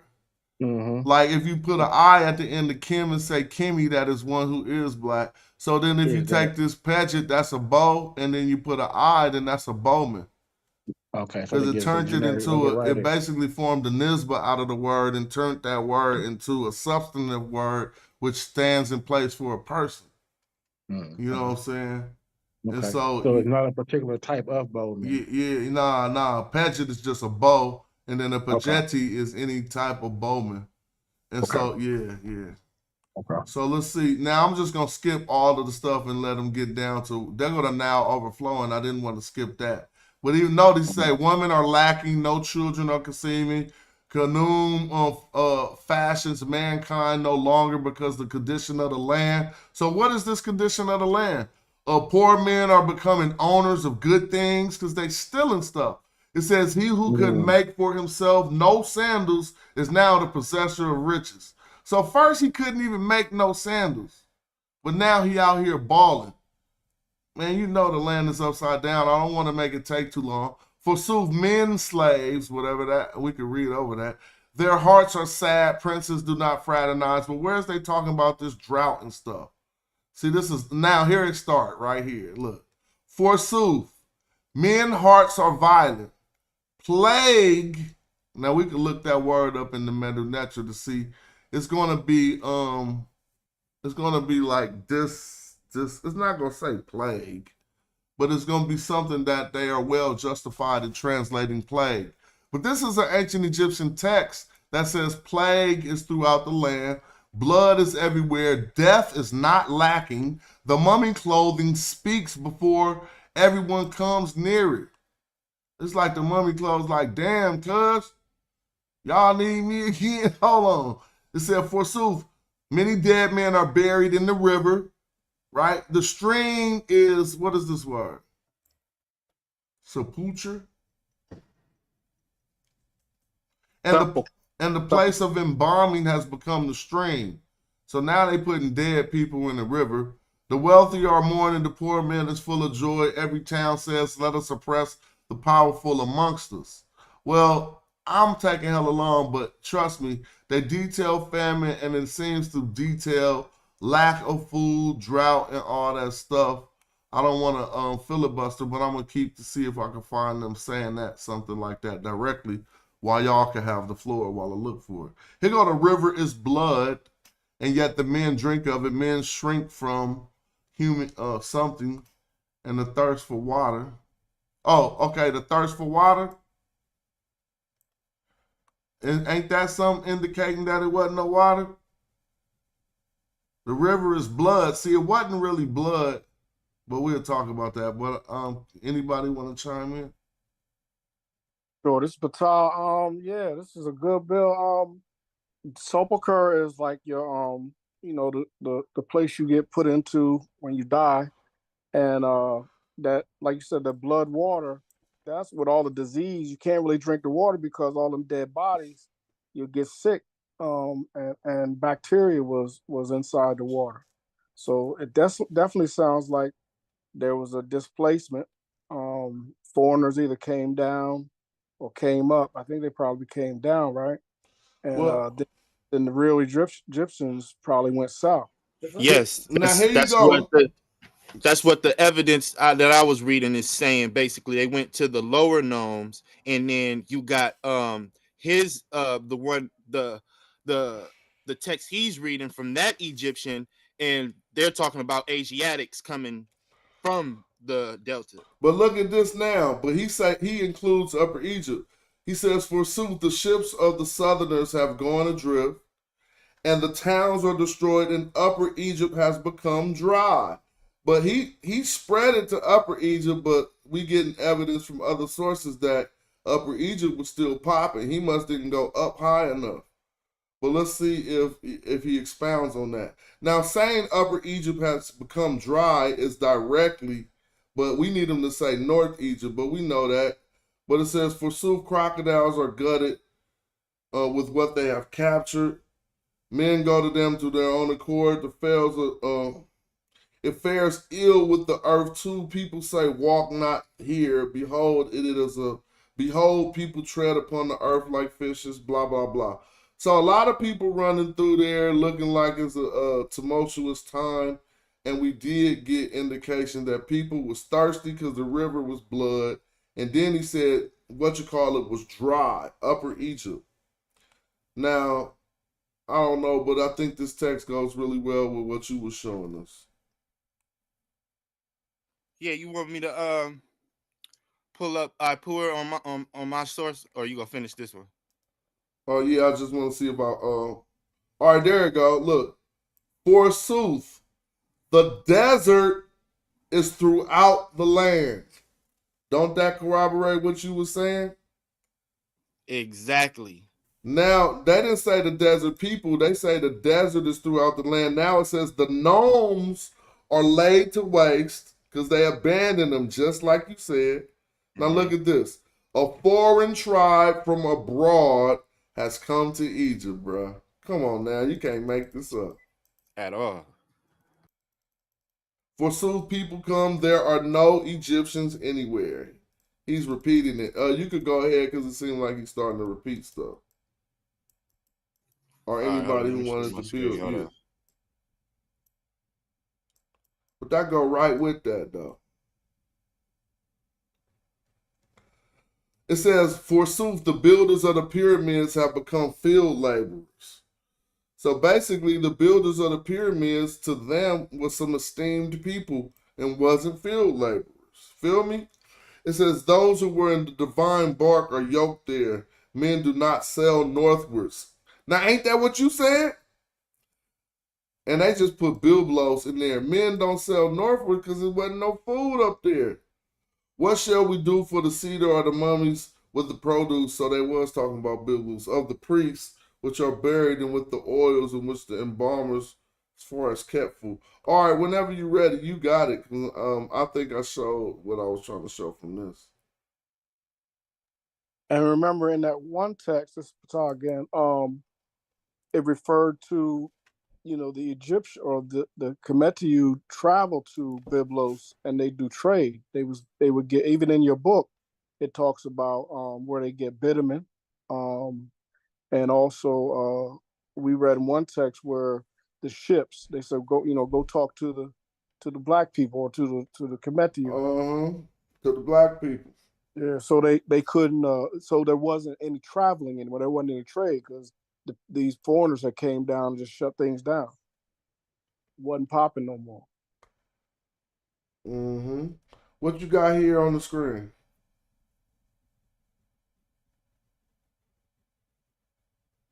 You're on mute if you're saying something. You said I'm sharing this. I'm sharing my screen right now. I asked. Yeah, you are actually. I was under what you were showing. Oh, okay. So I'm gonna go to Ipuwer and what they say about him in the source. Ipuwer, you mean? Ipu. Yeah. How you say it? How do you say it? Ipuwer. I mean, some might say Ipuwer. Some might say Ipuwer, but it's IPUWER. Okay. Ipuwer, I guess. Ipuwer. Yeah. Okay. So you can see what I'm sharing now. Okay, so it says well, let me start right here. Literary text. So this is the other evidence that they come with. It says, in addition to the first intermediate period autobiographies, two major literary works, Ipuwer and Neferti, likely reflect economic and environmental conditions at the end of the Old Kingdom and during the first intermediate period. Some scholars date this text to the Middle Kingdom, based on internal criteria such as institutions and titles cited in the text. However, some other scholars have seen it as reflection and lamentation of the disorders that accompanied the collapse of the Old Kingdom and led to the first intermediate period.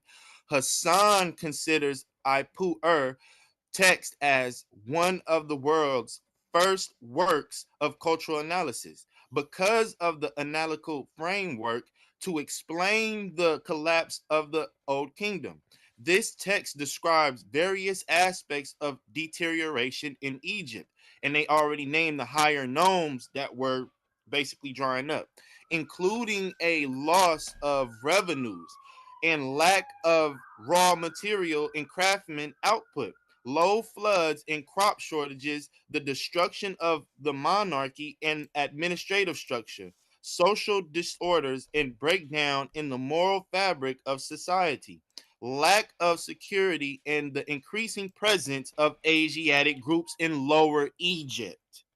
Concerning the 4.2 thousand year ago before present event and its impacts, the Ipuwer text contains reference to low floods and crop shortages. Examples are as follows.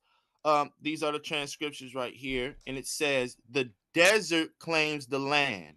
This sentence is consistent with the geographical evidence of the desert encroachment in the Nile Valley. Says, "Verily, grain is lacking on all sides." The next one, they got it in parentheses, so that wasn't even there. So, on wild land, I'll just say it. One feeds on wild plants and washes them down with water. One can find neither fruit nor herbs nor fowl. And then it goes into Neferti. But I'll stop sharing. Hold on, now keep sharing that. Hold on. Okay, hold on. Because it was showing some Meta Nature, and I love looking at that. Hold on.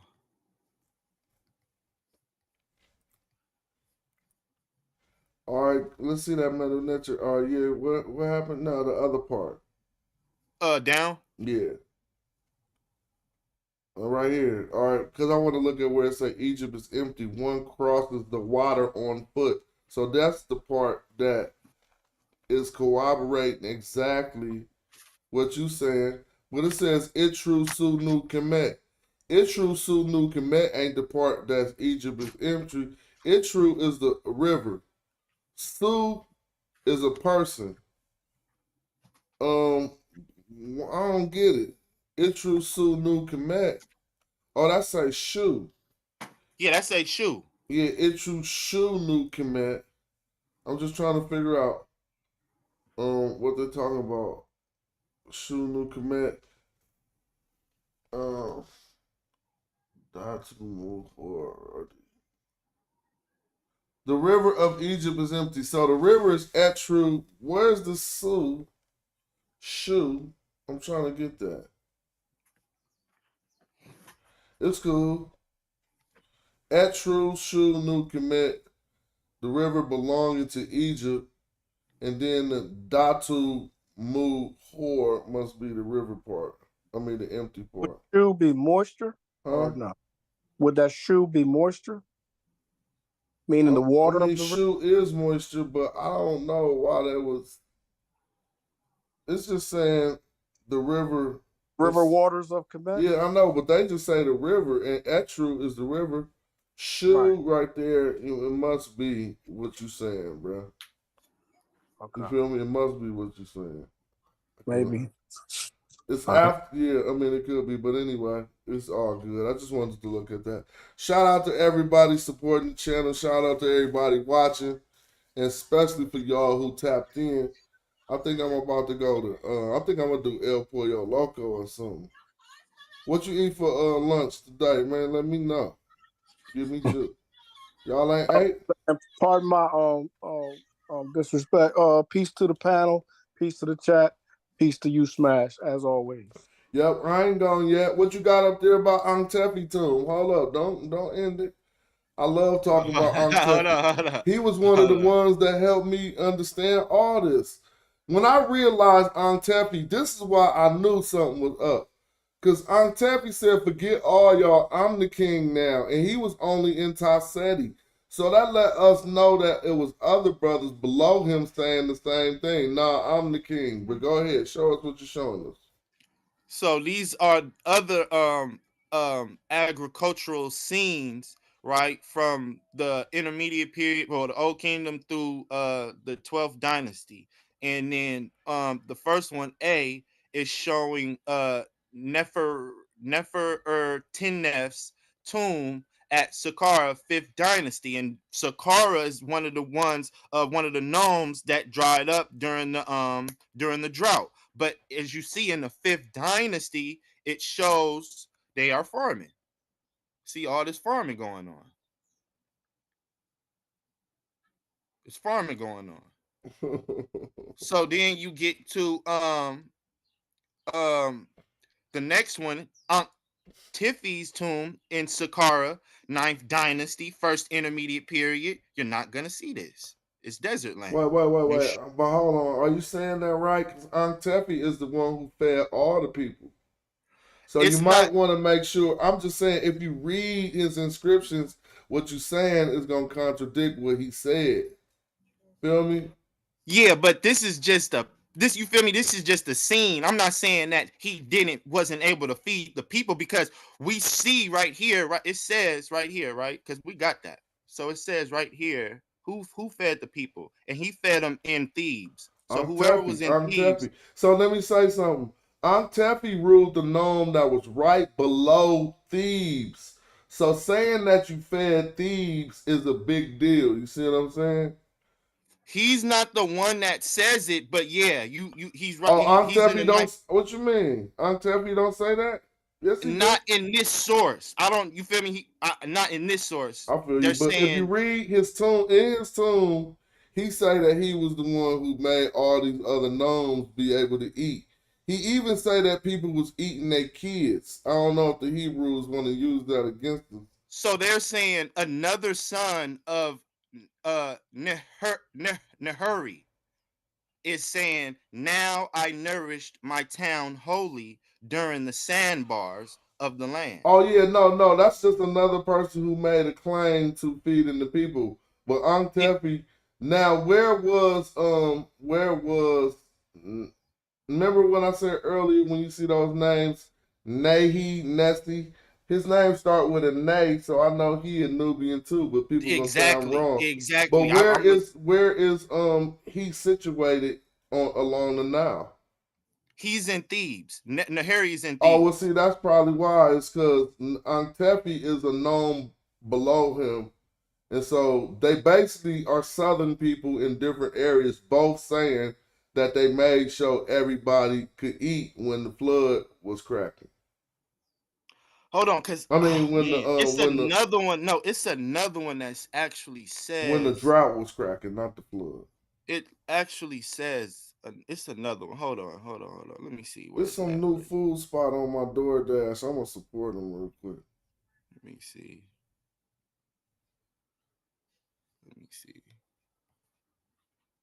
20 wings? That's hella wings.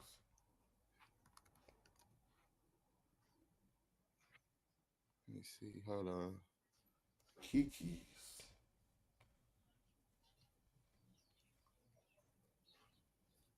In Thieves, the capital. I think I'm gonna be able to find it. Yeah, but let me ask this. So was it an actual flood going on, or are they talking about the drought because of the foreigners coming down and messing things up? No, well, go ahead.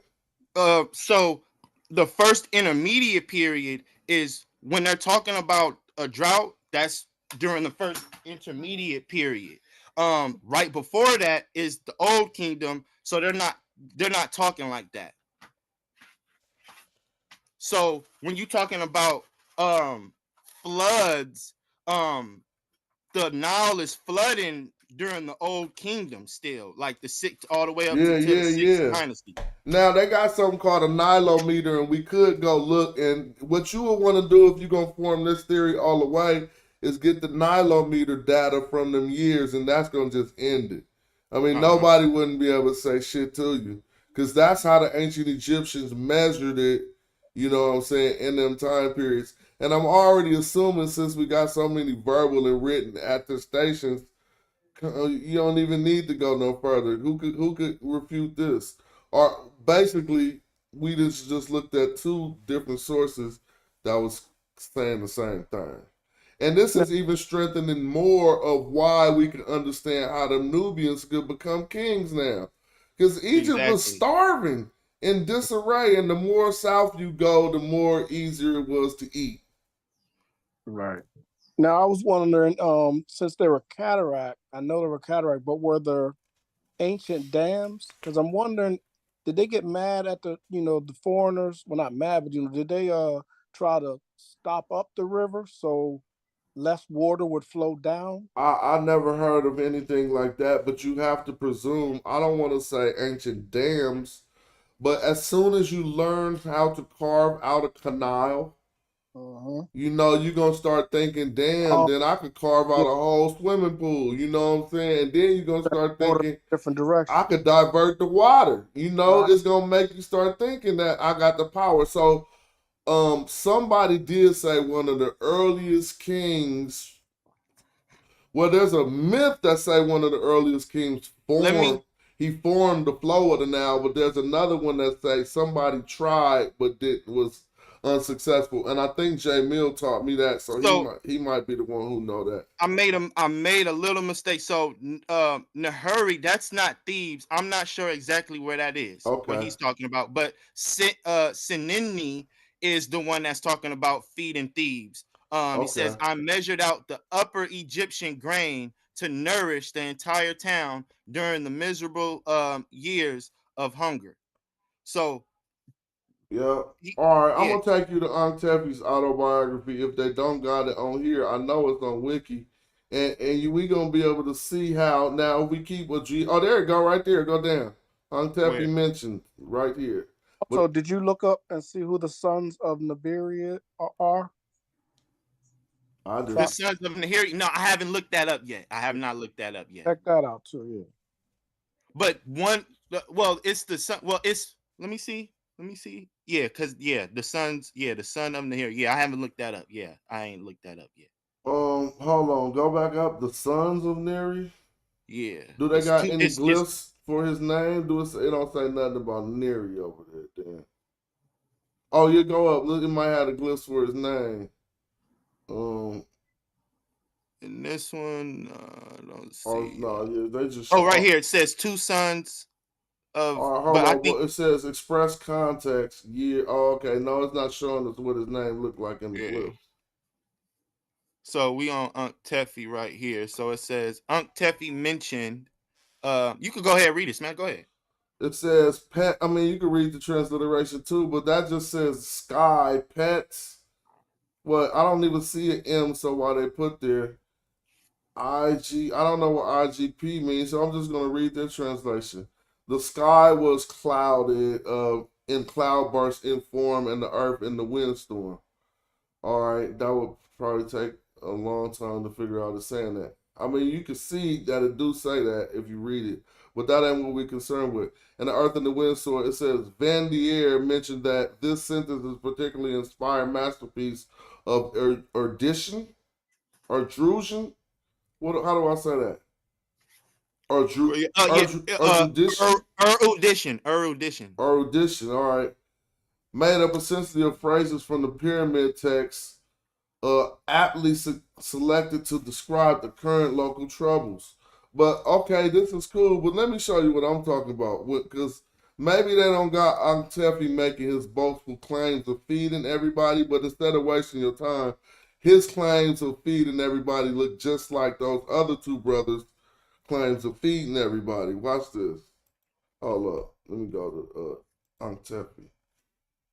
So if we keep it in perspective, he was below Thebes and closer to where the food was too. Antefi. T-E-F-R. There you go. Some say Antifi. I say Tef because we don't know the vowels. And it just proves that I was, we always try to tell them guys, and I got it from Dr. Ben in his research, that Nubia was the breadbasket. That's where all definitely. But now they seeing it from multiple angles. Now here's reading is this is Antefi's whole reading, and watch how he take credit for all that. He say, the Prince Count, Royal Sealbearer, Sole Companion, Lecture Priest, General, Chief of Scouts, Chief of the Foreign Regions, Great Chief of the Gnomes of Edfu and Hyrcanopolis, Antefi says, Horus brought me to the Nome of Edfu for life, prosperity, and health. He said, so he in the third gnome. He says, to reestablish it, and I did it. I found the house of Kui inundated like a marsh, abandoned by him who belonged to it. You're not sharing your screen. Oh, you're not seeing that? Oh, okay. Yeah, you're not sharing your screen, but it's on YouTube though. Hold on, my bad. Go ahead. Damn, that shit slipped my mind that goddamn fast. Maybe it was because he said that Kui was inundated. Edfu, so Edfu, right? So Edfu in the source it says Edfu actually expanded during that first intermediate time. He about to speak on it right here. He said, abandoned by him who belonged to it, in the grip of the rebel under the control of a wretch. I made a man embrace the slayer of his father, the slayer of the brother, so that to reestablish the nome of Edfu. Now remember when Ipuwer was just saying, man, a brother is against his father, and a son is, a brother is against the brother and the son. Yep. He's saying like, I cleaned all that up. He said, I was also concerned for the lowest of men and the highest. I was the man who found a solution when it was lacking in the country, thanks to the poor decisions, and my speech was clever, and my bravery won the day when it was necessary to join the three provinces together. So he joined up all three gnomes below Taseti and made them one under him, like he the new boss. I am an honest man who has no equal, and anyway, let's see if it keeps going. The General Armat said to me, come, oh, honest man. I just want to skip down to where he say he fed everybody. Because I'll be doing, and I guess it ain't on here, so I don't know what to say. Maybe I need to look at another. Oh, here it goes, right here. I gave bread to the hungry and clothing to the naked. I anointed those who had no cosmetic oil. I mean, you ain't got no lotion, cuz? Golly, you feel me? You hella ashy. I gave sandals to the barefoot. I gave a wife to him who had no wife. I took care of the towns of Hafat near Iel Mola and Hormer in every situation of crisis. See, this is what I'm saying. He seemed like he addressing exactly what we're talking about directly. When the sky was clouded and the earth was parched. And when everybody died of hunger on the sandbanks of Apostas. So there you have it right there. Antefi said, check this out. I'm down here handing out these turkeys, bruh. You feel me? I got soup kitchen in Upper Egypt. That's all I wanted to show. Yeah. He the new what's his name from New Jack City? It seems as if.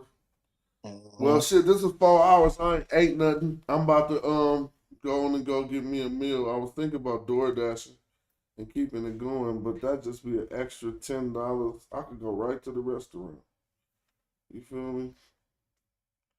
Instead of doing Logic lucky I ain't pull up that clip I clipped of him talking crazy after you said that why would a pharaoh have to go down to the black land if the black silt is right next to him? Exactly. Oh, that they don't know. I mean, I asked Jonathan Winterman that, and he had to raise his eyebrows and turned his head to the side, like, you making a point there. You feel me? I'm like, come on, man, you ain't telling me to the to Shiketi, the farmer, who said he talked to his wife. He said, "Babe, I'm about to go down to Kemet and get some food." First of all, he was already in what we call Egypt.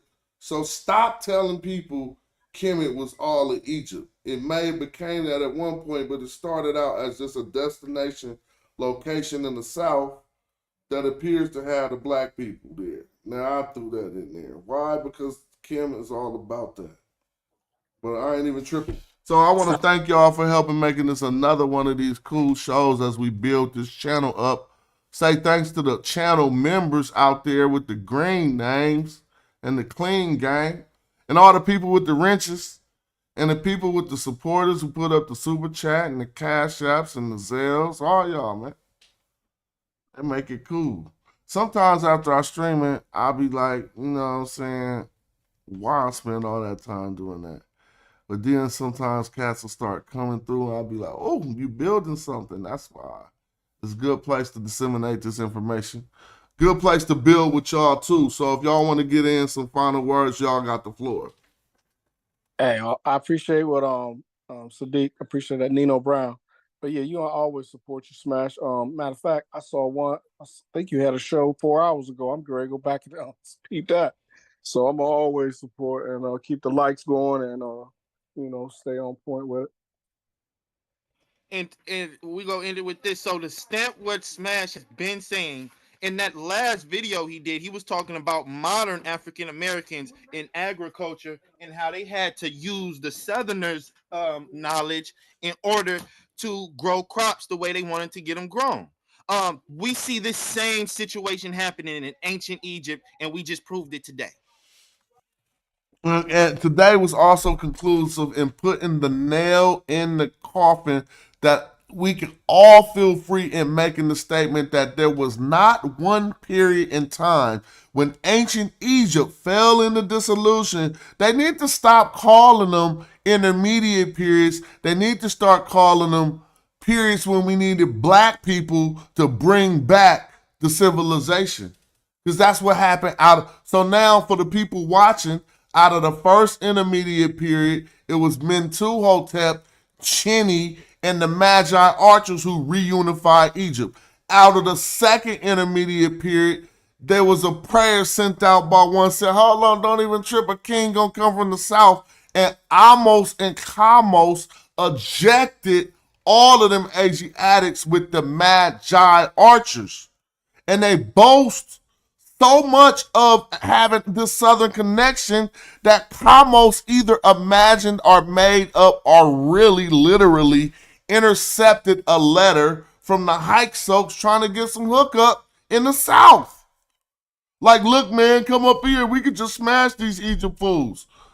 Now, when you go to the third intermediate period, coming up out of that, you got the 25th dynasty of Egypt. So it wasn't one time when Egypt fell into disarray and they came up out of it without the support of their southern black African contingency. All of them was black African, but it got blacker the souther you go, as Martin Burnell says it.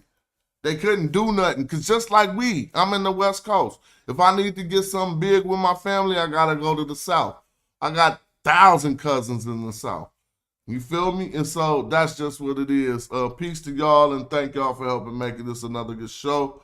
I'm going to close this down and go get something to eat.